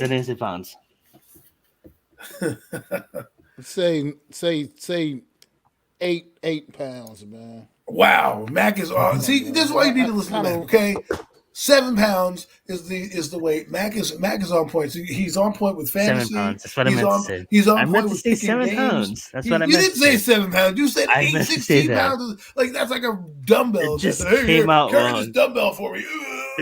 It just came out wrong. Thank you, Namir. Yeah, close. 50 pounds. Real close, Namir. That was a good. Who is the youngest coach to ever win a Super Bowl? Sean McVay. Yes, you're right. That was easy. I gave you a host one. Fine. Here's one. What city has hosted the most Super Bowls? Arizona. No. New Orleans? No. New Orleans, right. Nimar. Miami. Florida. Yes, Miami is correct. God damn it. Which Dallas Cowboy had his helmet stolen in the 1994 Super Bowl? I don't know. I was one. Get with the program. It's called Google. 1994 Super Bowl. That would be the 93 season. See, I thought I was on as well. I don't know because we didn't have the internet wasn't really prevalent then, so we didn't, just be able to ask Chat stuff like that on Facebook. Well, I will say it's a famous running back from the Cowboys. Emmitt Smith. Yes, Emmitt Smith is the answer. My God, I gave you guys a softball. I hope you hit that one out the park. Ha! Well, who did the Eagles play in their first? For the Cowboys. Who? You could have said Tony Dorsett. But he wasn't on the team in 1994. The Patriots. He sure was. Who was the Patriots? I didn't even finish. Who did the Eagles play in their first Super Bowl? It's the Raiders. It's the Raiders. It's the Raiders. They jumped to the conclusion. Let the old people talk. Let the old people talk. Okay. Okay. How many Super Bowl rings do the Manning brothers have in total? 4. Yes, 4. 4. You're right. You're absolutely right. Mm-hmm. How many times has there been a rematch in the Super Bowl? That's for the Manning question. I'm gonna just say 13. 8. Zion with the actual retail price 9 times. Zion, you would win this one if we were guessing. This is an easy one here. Who's the first black quarterback to win the Super Bowl? Doug Williams. There you go, DW. When you're in trouble, you call DW. How much in 2024 do you guys think? This is more of an advertising question, but how much do you guys think a 30-second spot in the Super Bowl costs? Probably 3.5 million. No. In 2024? Yes. You said 2024. Like today. 30-second spot. Yes.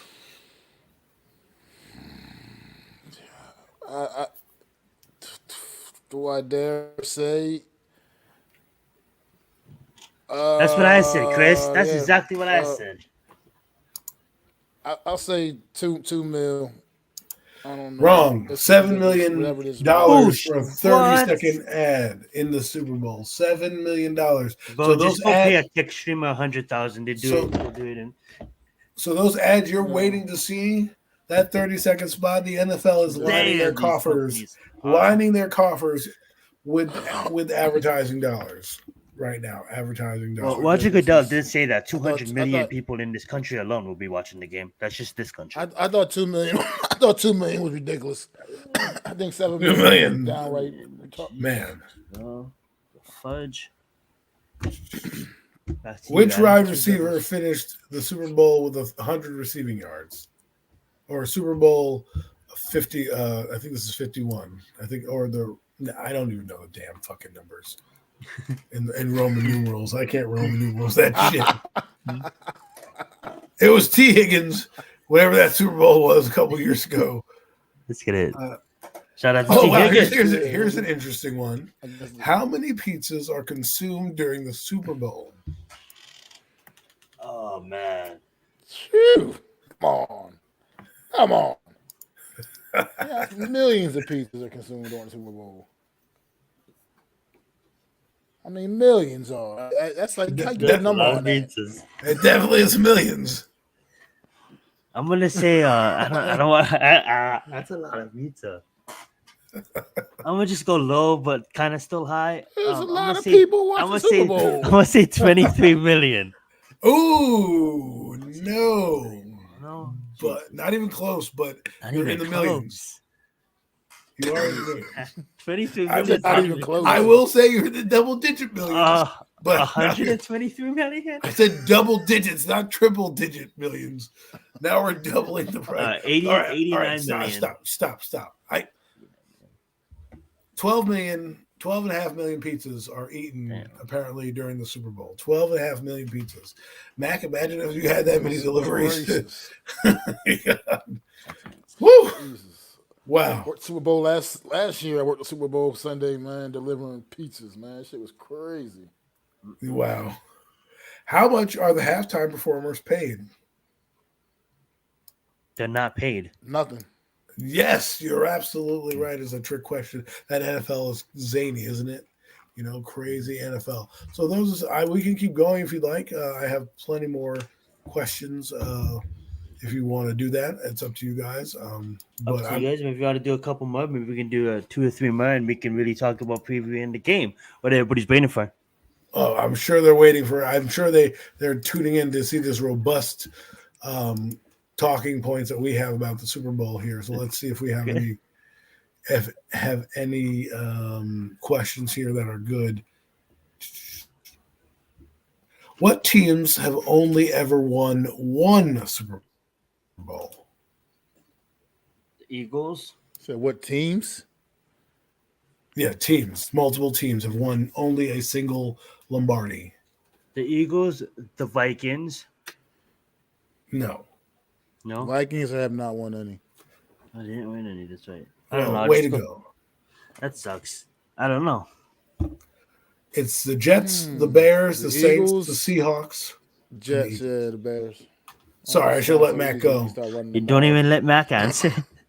Sorry, you took up all the airspace with your damn thing. Okay, so there was a good one about franchises. This was a good one. So, what NFL QB legend never got a Super Bowl ring? I mean, that's kind of stupid. Dan Marino. Yes, you got it. Wow, that's facts. Wow, that was I had a shot in the dark. There was one about how many Super Bowl? What franchises have the most Super Bowls in their history? I'll let What Matt for- go first, and then I'll try. The Pittsburgh Steelers, the Steelers, and the Patriots.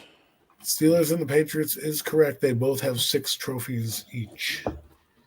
6 trophies each. The next teams up are the Cowboys and the Niners with 5 apiece. I think there's also one other team with 5 in there. No, I don't think so. No, nobody Oh, else. I don't believe so. I think that's it. Nope. Just them. Wow, this is going to be a Friend trick. of mine else has 5. This is going to be a trick question because you guys are never probably going to get this city. What city hosted the coldest Super Bowl ever? I not know. Minnesota, Minneapolis. No. Wait. Let me get this. I'm gonna say Seriously? they talked about No. this. That's why they talked about this on the game. I think it was the second Super Bowl or something like that. Was it Kansas City?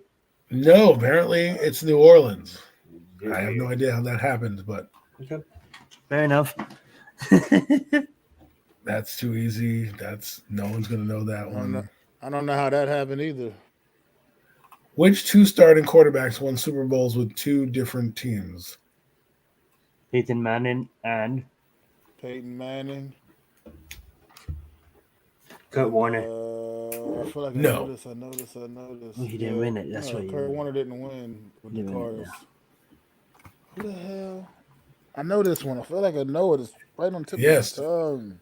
Yeah. When I tell you the answer, you're going to be like, damn it.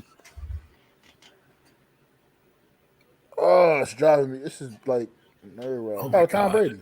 Tom Brady. Tom Brady is correct. You can't hit. Did we do how many chicken wings were consumed on the Super Bowl Sunday? Yes, we did. No, we did pizzas. We did pizza, not chicken wings. Yes. That's the most consumed food, but not how much is consumed. Oh my God. Yeah, that number's got to be 1.3 billion. 1.3 billion chicken wings are consumed. That's a lot of pizza. Just to let you know, how much money do Americans spend on beer? The exact same amount of money they spend on beer is the exact same amount of money they eat on wings. So 1.3 billion is spent on beer for Super Bowl Sunday. I will be contributing to that beer consumption on Super Bowl Sunday. So I will be contributing to that 1.3 million as we go throughout this weekend. Let's see. Any other? Let me just go through some of these. Some of these are funny. Just want to make sure. What was the highest score ever by one team in a Super Bowl game?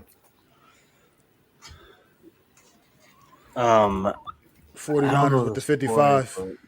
Oh, Matt got it. And we're going to end on that, people. Matt got that one at the end of it, at the buzzer beating. I think that was the game they played the San Diego Played the Chargers. Denver Broncos. Oh, it was the Broncos? I mean, yeah, that's what it was. I think it was the Was it Broncos. the Chargers? That was the one Jerry Rice. I can't remember. It might have been the Chargers one. Jerry I thought it Rice was the one had where Jerry 5 Rice had like touchdowns. 3 touchdowns. Jerry Rice had 5 touchdowns. He was Steve MVP Young of the threw game. 6 touchdowns in the game. I don't know that might not 6 touchdowns may not be 50 points, but who knows? But it was in the They destroyed the Broncos in 80 and like 80, 89, I believe it was. They absolutely just destroyed the Broncos, man. I can't and I thought that was the game. Jerry Rice had a huge game. I don't remember. It was one of those though. It was either one of it was one of those two. I will be drinking moonshine while watching this. You're going to be drinking moonshine? Well, good luck seeing the second half of the game if you're drinking moonshine. Damn. Damn, Chad. Denver Broncos. You're right.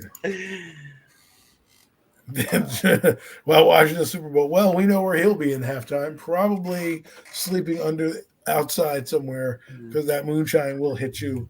If anyone knows what moonshine tastes like, it's not very good. But that is it for trivia. I will end on that note. Matt getting that question, taking us home. We can now talk about our takes for the game or our picks for the game. Well said. Oh yeah, that being said, guys, we are going to be previewing Super Bowl. That's what everybody's here for. The fact that Jim Kelly wins his first Super Bowls in a row and never won is funny. Yeah, It's not funny for Jim. yes, yeah, I don't think Jim's laughing that's about tough. that. That's tough. I'm gonna step away real fast. I'm gonna ask the boys to hold it down, but I'll be right back. But the question is, let's just start with what's your guys' thoughts on the matchup? On both teams making it so far, and everyone said, no, I don't touch that. Don't start drinking That before the being game. You won't said, be able to see the game. thank you, Wilson. That Man. moonshine will That's make you tough. blind. That'll blind you. That being said, I'm gonna use the bathroom, but I guess we'll start off with what you guys thoughts on both teams, just making it. Shout out to Kansas City, shout out to the 49ers, and then talk about both teams making it, and then I guess when I get back we can just preview it. But whoever wants to just host for a little bit and just talk about the Super Bowl, let's get it. Well, it's the Super Bowl, folks, and we're back again with a rematch. This is one of the rematches that we're talking about. 49ers, Kansas City, different quarterback on the 49er team, same quarterback for Kansas City. And I think this is one of those games where if Mahomes wins, we're gonna have to start talking to him in that Brady light because someone was talking on the radio or on one of the spaces. Was it the spaces? But that if he wins it, it'll be 3 Super Bowls. And where does it stop? He'll be 28 years old, 3 Super Bowls. The record would be what I think 7 by Tom Brady. Like, does he? How many does he get? Four is like an accomplishment alone. That'll be catching Montana, right? Who I think is arguably the greatest quarterback of all time, and probably would have a ton more Super Bowls in this era if he was playing than the other era that he was in when he had to deal with, those big teams like the Bears, the Cowboys, and the Giants. Clotheslining him. Yes, breaking his back by certain teams. So that's what it really comes down to me for this. It's the legacy building. Andy Reid's already going to the Hall of Fame. We're assuming that Patrick Mahomes, when it's all said and done, will be in the Hall of Fame. And I'm just looking for his legacy. He's done a great job as the best quarterback of our era. I don't think we'll see another. We watched the torch get passed, right? Remember, Tom Brady still, if we're using wrestling terms, showed you that he was the head of the table still when he played Mahomes in the Super Bowl. But now that mantle is passed on to Mahomes and the things that he does. He's an incredible athlete, incredible talent. And we talk about an elevator of people, he elevates everybody around him. The MVP probably should go to him every year. Probably should have went to him this year, but they can't give it out to him every year because it would look rigged and no one would pay attention to it. So I think that's one thing I want to see. Storyline wise for the 49ers, they've come a long way. I'd like to see Christian McCaffrey get one, but Brock Purdy, I'd like to see him get one for many reasons. But the one reason I will say I don't want him to get one is because Giant fans are dumb. And they'll use this as a catalyst of like, well, see, you can get your quarterback in the 7th round and win a Super Bowl. No, that's going to take away from what Brock Purdy has accomplished in 23 games. And that is being an efficient passer, really working that system well. And, that you can't take that away. The one thing that Bill Parcells said to his team is they never said you couldn't do it because you did, right? So I say that to Brock Purdy. If you win, no one can ever say you didn't do it because you did. Well, look. Oh, shit. Looking forward to this matchup Sunday, man. This matchup Sunday is it's a great matchup. Two good teams. 40. I think if you look, if the game's not played on paper, obviously, but on paper the 49ers are bringing in a better football team here. I think overall, just all across the board, the 49ers just have a lot more guys right now than the Kansas City Chiefs do, as far as like just top level guys. But the one thing the 49ers don't have that the Chiefs have is, like Adam just said, they have Patrick Mahomes, man. And that's been a difference maker for this football team all season long.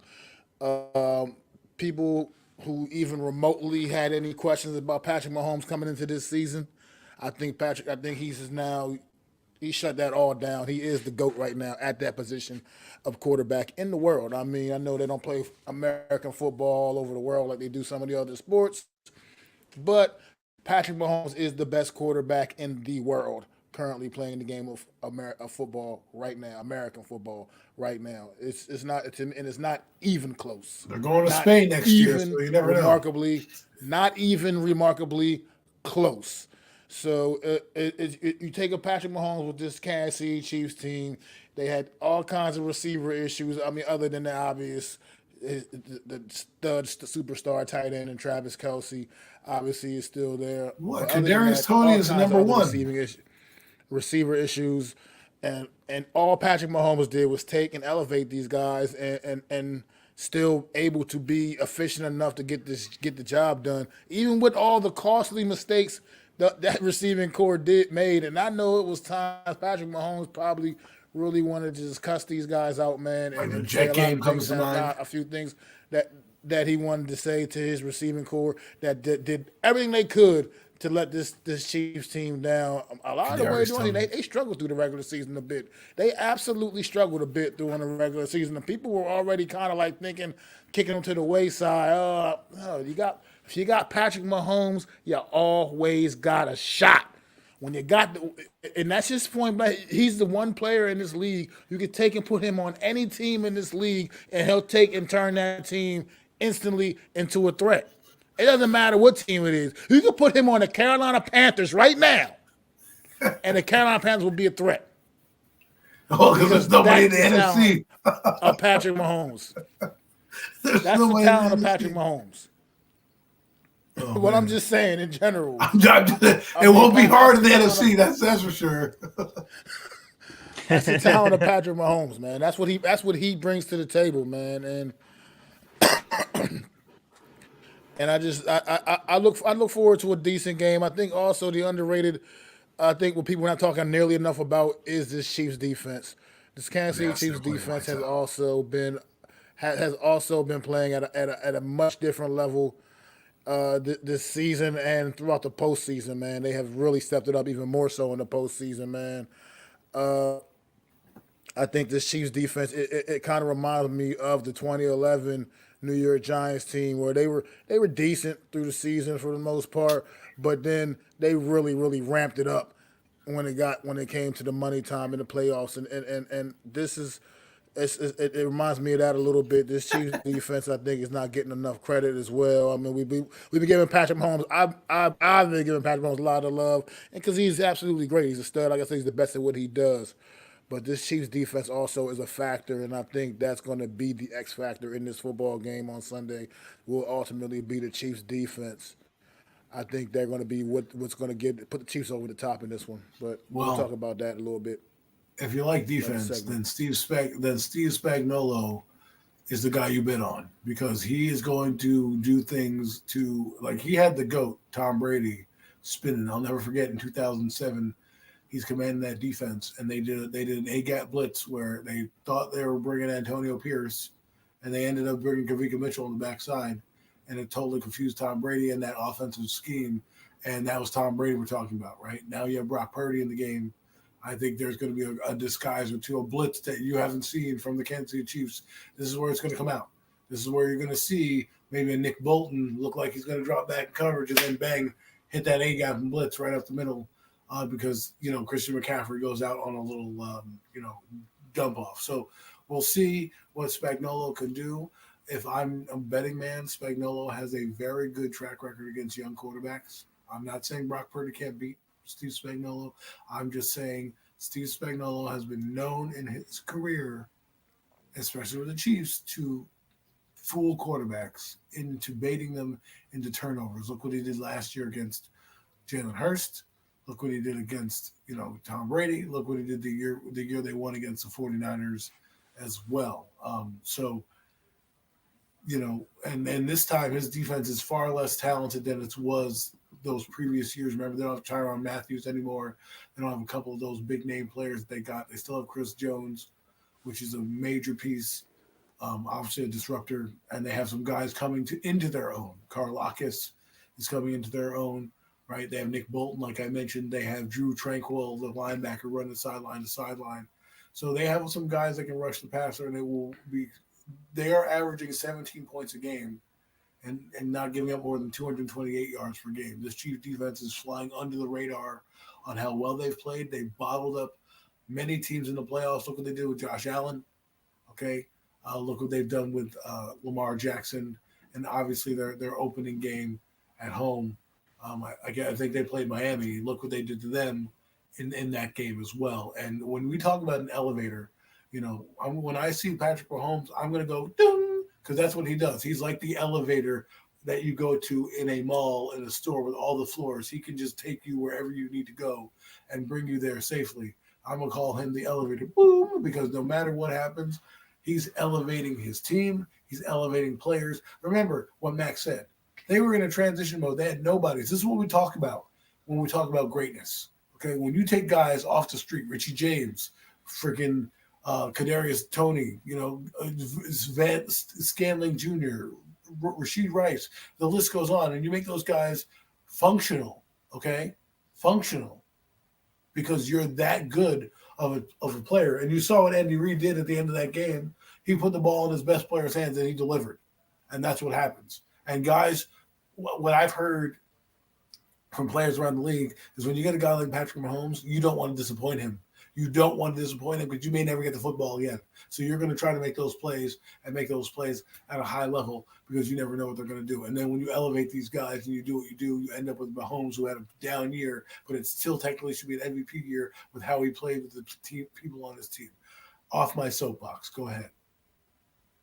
No, I think you guys made two great points. We're gonna go down to like previewing the outcome of the game on how you guys think the game is gonna play out, and then I want to hear you guys' predictions. But before that, I will say that you guys made great points. It does start off at the top. I missed a little bit of Adam's beginning of his point, but got the gist of what he was saying. Not to echo anything, but you got the coaches, you got Andy Reid, you got Kyle Shanahan, both excellent coaches with the coaching staffs respected around the league, feared around the league. You know what I'm saying?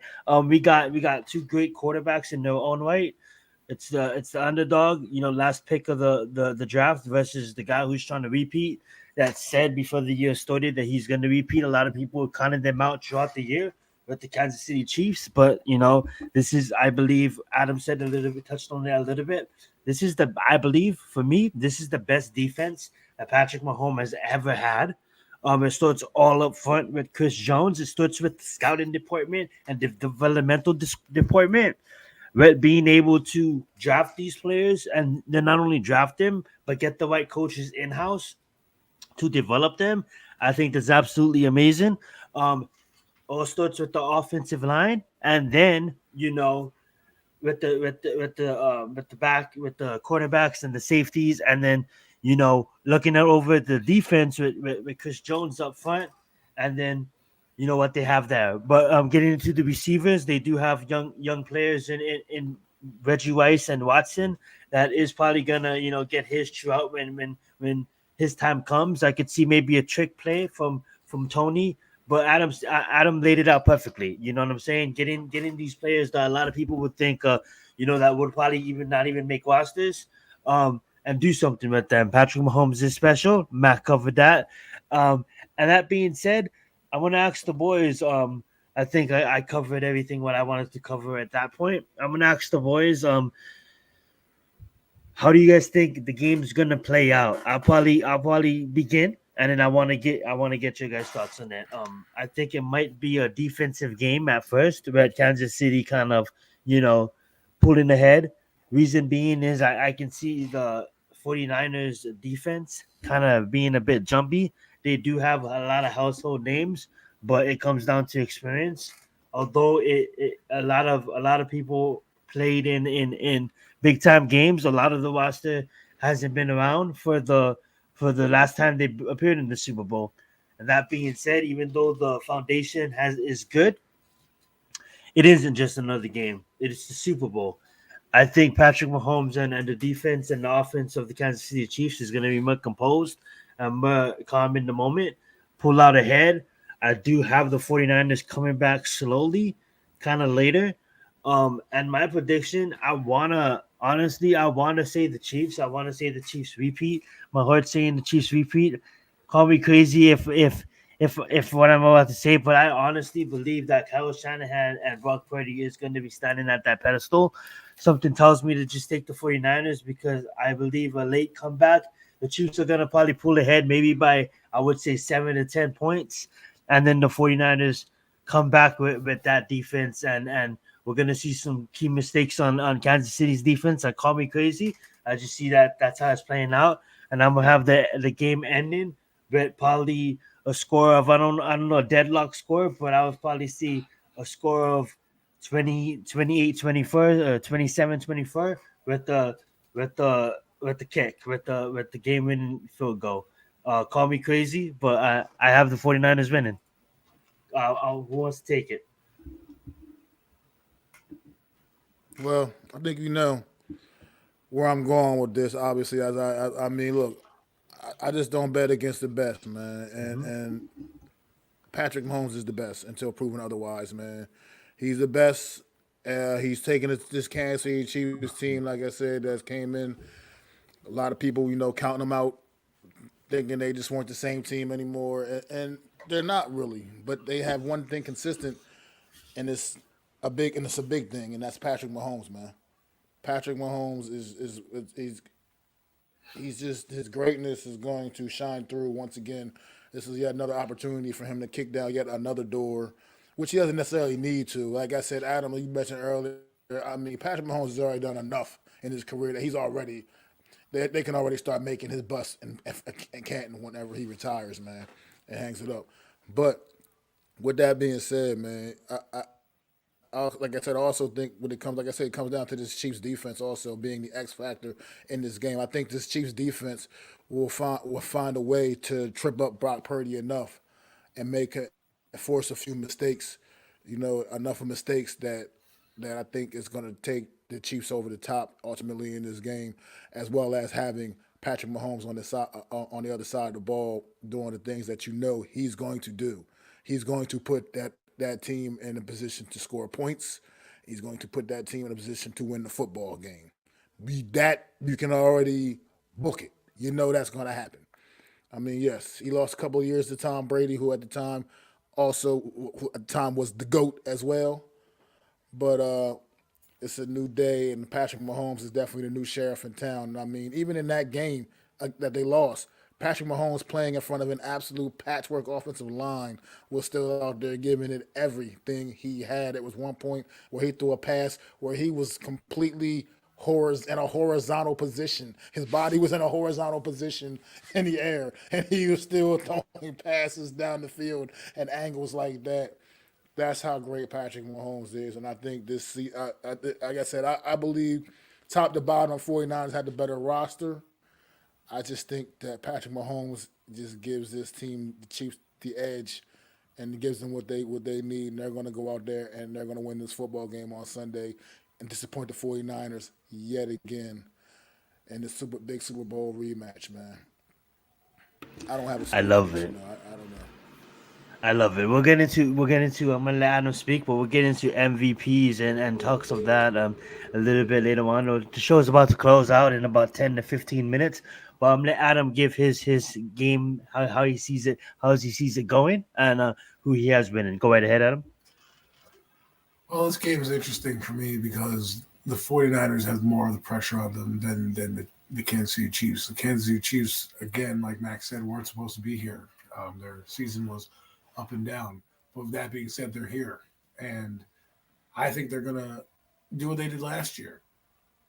They're going to keep the game close, try to not make mistakes, try to force the 49ers into making mistakes. And then at halftime, they're going to make their adjustments, and I think they'll pull away at that point because I just think that look what they've done in football. Okay, look what they've done to the couple of the best teams in the AFC. They beat Miami. They absolutely made Miami look like a train wreck, right? Then they beat the Buffalo Bills, right? Made them look like a train wreck in their building when they were supposed to lose in Orchard Park. Went into Baltimore and basically shut that team down. Even though they did get shut out in the second half of that game, they don't need to do it. I think the big factor here will be the two running backs, whether it's CMC, but I think Isaiah Pacheco will have a big factor in the game. I think what the Kansas City Chiefs will try to do is play grind it out, slug it out football. And not because the 49ers, as much as they like to slug it out, they're a quick scoring team. They got Deebo Samuels, they got Brandon Ayuk, they got CMC. They're trying to get chunk plays, big plays. They're trying to get you one-on-one and mismatches. That's what they're trying to do, right? That's how they came back in those games. If you keep it in a slugfest, that's not what they like to do. They like to get up and then they can bludgeon you with their defense, right? But if you keep the game close, they can't have that same they don't have that same dynamic playmaking ability. So I think if I'm Kansas City, I'm keeping the game close. And again, Mahomes, you will see if Brock Purdy is really the cool as cucumber, as they say, because what Patrick Mahomes does to your entire defense, and this is like the Jordan effect. So when you're playing Michael Jordan, you cannot make a mistake. You do not want to trash talk him. You don't want to do anything to poke the bear because you know you're already at a disadvantage because of how good he is. Do not poke the bear here. Do not get Mahomes in your head because the more you shit talk, the more you kind of get up. That's how he fuels his fire. And then when he doesn't make a mistake and his team is flawless, because they're going to not get many penalties. They don't get penalized. It's Mahomes' way, right?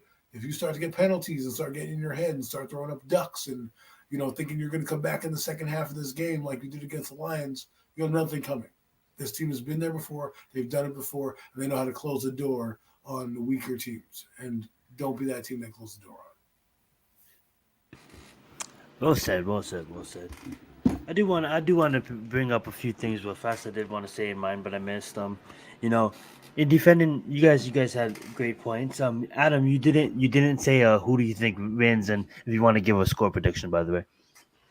I'm not going to say a score prediction because it's a crazy score, but I think Kansas City's going to win just for the fact that experience pays.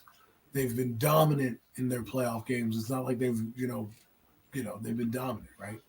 And they played the best team in football, arguably, and shut them out to 10 points. And now you're going to play the 49ers, who struggled against the Lions. I think the Kansas City Chiefs are going to play on some of those struggles that the 49ers had. They're going to take advantage. Struggled against Green Bay as well, by the way, might I add. They also struggled against the Packers. Absolutely. Yeah, the 49ers. Yeah, they were on the ropes in that game against the Packers until the Packers made a few mistakes, obviously. But I think this is a different animal. I'm telling you, people got to take I say it again, the Mahomes factor. Because you've got to, when Mahomes steps out on that field, you have to be extra great. And that's what sometimes leads to mistakes, sometimes leads to you pressing and making those egregious errors because you're trying to be too perfect. Absolutely. I can see a lot of things going on in this game, and I don't want to have a whole take again. But I want to point that out. My problem with it's not really a problem. But what I see is like I know how special Mahomes is and how he can freeze the defense.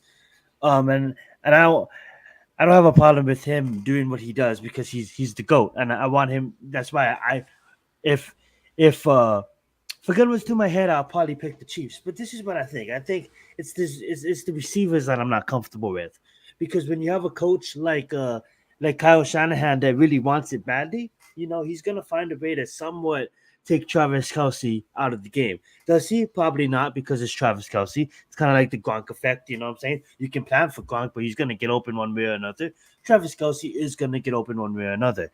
But when it comes down to it, say they know that. I love it that Adam brought up the running backs, because that's something that I totally missed over in my point as well. And I do have something to say about the MVP and stuff like that, because I really do it comes down to stopping the ones on both sides, right? Easier said than done. If you stop Kelce, if you stop Pacheco, and then these wide receivers outside of Rice, I don't trust. I can see Mahomes putting it right where the ball needs to put it, but some drops, okay? Some drops. And when you tie into the point that it's going to be a close game, I see, obviously, Chiefs being my calm under pressure, pulling out ahead, Pacheco having some games, maybe getting a few touchdowns, because I really don't think that Mahomes in this game is going to be able to throw the football over the yard. I think a lot of receivers are going to get covered, and I think if you're smart enough, you'll find a way to take Travis Kelce out of this game. And when you do that, you know, and with all the rippings that Brock Purdy has, I see them kind of looking at almost losing against the Green Bay Packers and looking at almost getting eliminated against the Lions as two hungry teams that wanted it super badly, and every team does. But them looking at it like, hey guys, let's kind of like simplify it. Like I get it, I get it. We want to go down the field and we want to do all of that big stuff. But I can honestly see them putting in the balls of maybe a lot of runs with Debo Samuel, a lot of just getting out fast to Christian McCaffrey, a lot of just using the playmakers and not forcing Brock Purdy to really get confused of what Spags is going to bring. And we all know that Spags is going to bring a lot of different things. You know what I'm saying? But I don't want to drag it on. Without further ado, let's talk about who do you guys have winning MVP of this game, if you guys do have any. I'm gonna let Adam go first. Well, if the Kansas City Chiefs wins, it's going to possibly be, well, not possibly, it will be my Patrick Mahomes. I mean, if the Chiefs win, if the 49ers end up winning, I could see them giving it to a CMC, that type of player on the 49ers. But because I have the Chiefs winning, I'll give it to Patrick Mahomes. Love it, love it. Mac, who do you guys got? Who do you got winning MVP? Well, ditto with Kansas City. If Kansas City wins, I'm just have a hard time thinking of anyone else that would be the MVP other than Patrick Mahomes, unless Pacheco does get enough opportunities to do the things that I know that young man's capable of doing. But I really think that's just if Kansas City wins, it's most likely easily Patrick Mahomes. That'll be the reason, and he'll be the MVP. But 49ers. And I don't want to seem like I'm just, kind of shitting on Brock Purdy here. I just don't see it as much of a slam dunk for him to be the MVP if the 49ers win, even though he is the quarterback. And I agree with Adam. I think it would take, for the 49ers to win this football game, I think it'll take an MVP like performance from CMC or even another guy who I'm a big fan of on the 49ers is my guy, Debo Samuel, I think. And take some huge plays from him as well, possibly. So I could see maybe possibly one of those couple of those guys being in the mix of the 49ers win the MVP. I could see that happen. I could see it being like one of those couple guys. I think it'll take those kind of performances from those guys anyway for the 49ers to win this football game. I love it. I love it. Um, I'm gonna see how the game plays out. I don't think it's gonna be like a Mahomes for 100 type of game. I don't think it's gonna be a Brock Purdy for 100 type of game. I honestly think it's gonna be a Mahomes 200 yard game, a Brock Purdy 200 yard game. Um, these playmakers like CMC getting majority of that. Debo Samuel, Ayuk, Kittle. If Kittle gets involved, I want to hear you guys' thoughts on Kittle. If you guys think he's gonna be a playmaker in this game as well. But I also do see it mostly majority coming down to CMC on the San Francisco side. If you turn it over to the Patrick Mahomes and the Kansas City side, like I said, I don't see Mahomes going nuts on this defense. He might do a lot of it in the first quarter when they're still trying to get adjusted. But once San Francisco gets grounded, or maybe they make adjustments at half, I honestly think that Kyle Shanahan and that defense finds a way to stop him and let Pacheco go. Let Pacheco get his. And if Pacheco gets multiple touchdowns, I see it going to Pacheco's. And a part of me wants to give it to if the Chiefs win, I want to give it to the defense because I honestly think they need the Chiefs defense and Chris Jones and Trent, all of those guys back there to have a really big game for them to win this game because I don't think a Kyle Shanahan is a coach where I honestly don't think, as special as Mahomes is, Mahomes and Travis Kelce can do it alone. They're gonna need that defense team game. Obviously, everybody knows that. But I want to see the defense win it. But they don't give it as a unit. They would never do that. So I'm gonna honestly say it, the way I see the game playing out in my mind. I'm gonna say Pacheco. I'm gonna say Pacheco. We're about 2 hours on this. I'm good. I probably said everything I wanted to say. If there's anything else you guys want to say, I'm gonna let you guys talk, and then But I will want to say a couple words before I pass it over to you, Mac, to end it out completely. But is there anything else you guys want to say about the Super Bowl?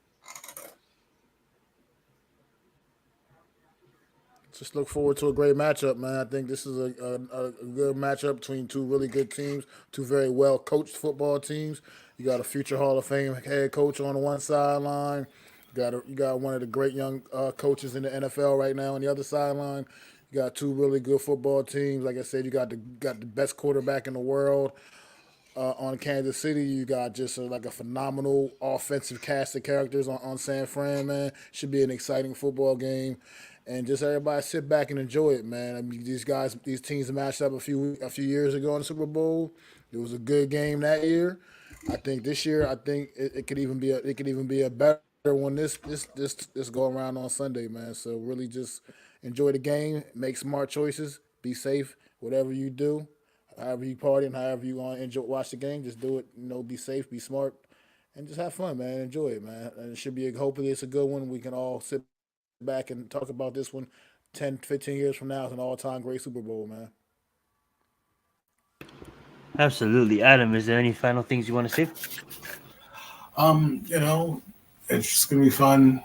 We're finally here. I usually take the Super Bowl as a celebration of the start of the new football season, right? Everything ends. It's a party. We really get the off season kicked off. We really get the season the off season ended.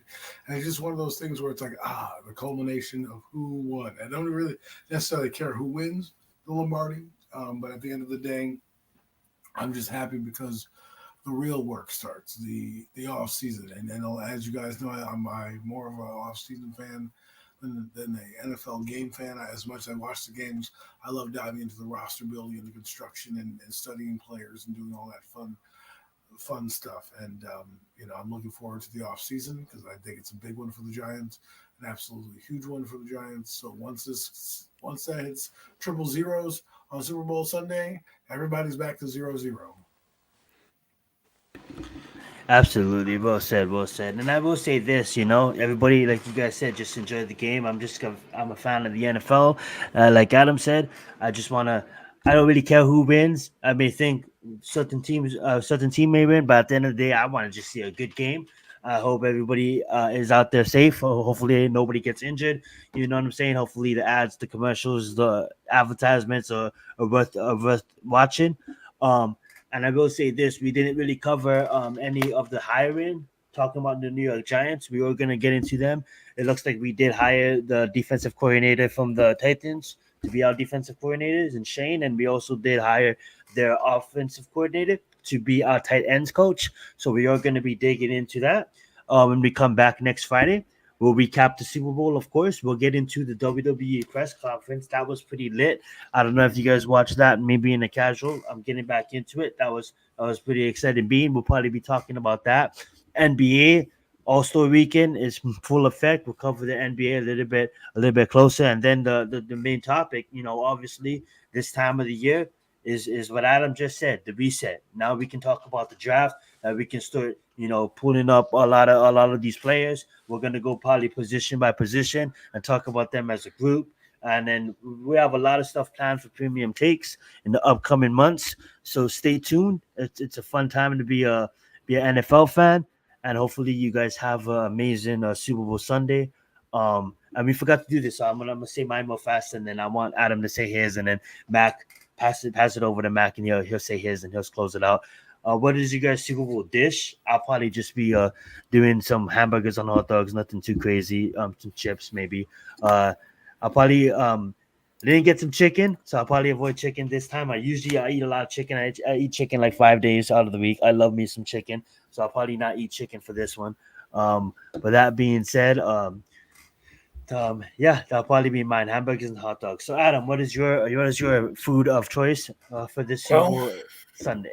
we're probably gonna have some wings. We're probably gonna do little mozzarella sticks. Got some Nice. nachos. We're gonna try to do so, and it's only gonna be me and my wife probably. But I like to have a lot of food and a lot of fun. And there's 4 quarters, so I want 4 different dishes for each quarter. love So it.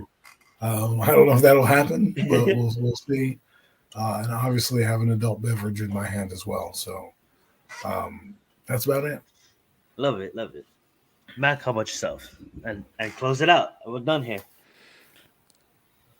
I am a traditionalist, so it's gonna be some wings, pizza, and beer, and I'm good to go, man. And you have a happy Giants fan watching the Super Bowl. Some wings, pizza, and beer, Love and I will be having that aplenty on Sunday while watching the football game. it. I think I'm going to wear my stretch pants.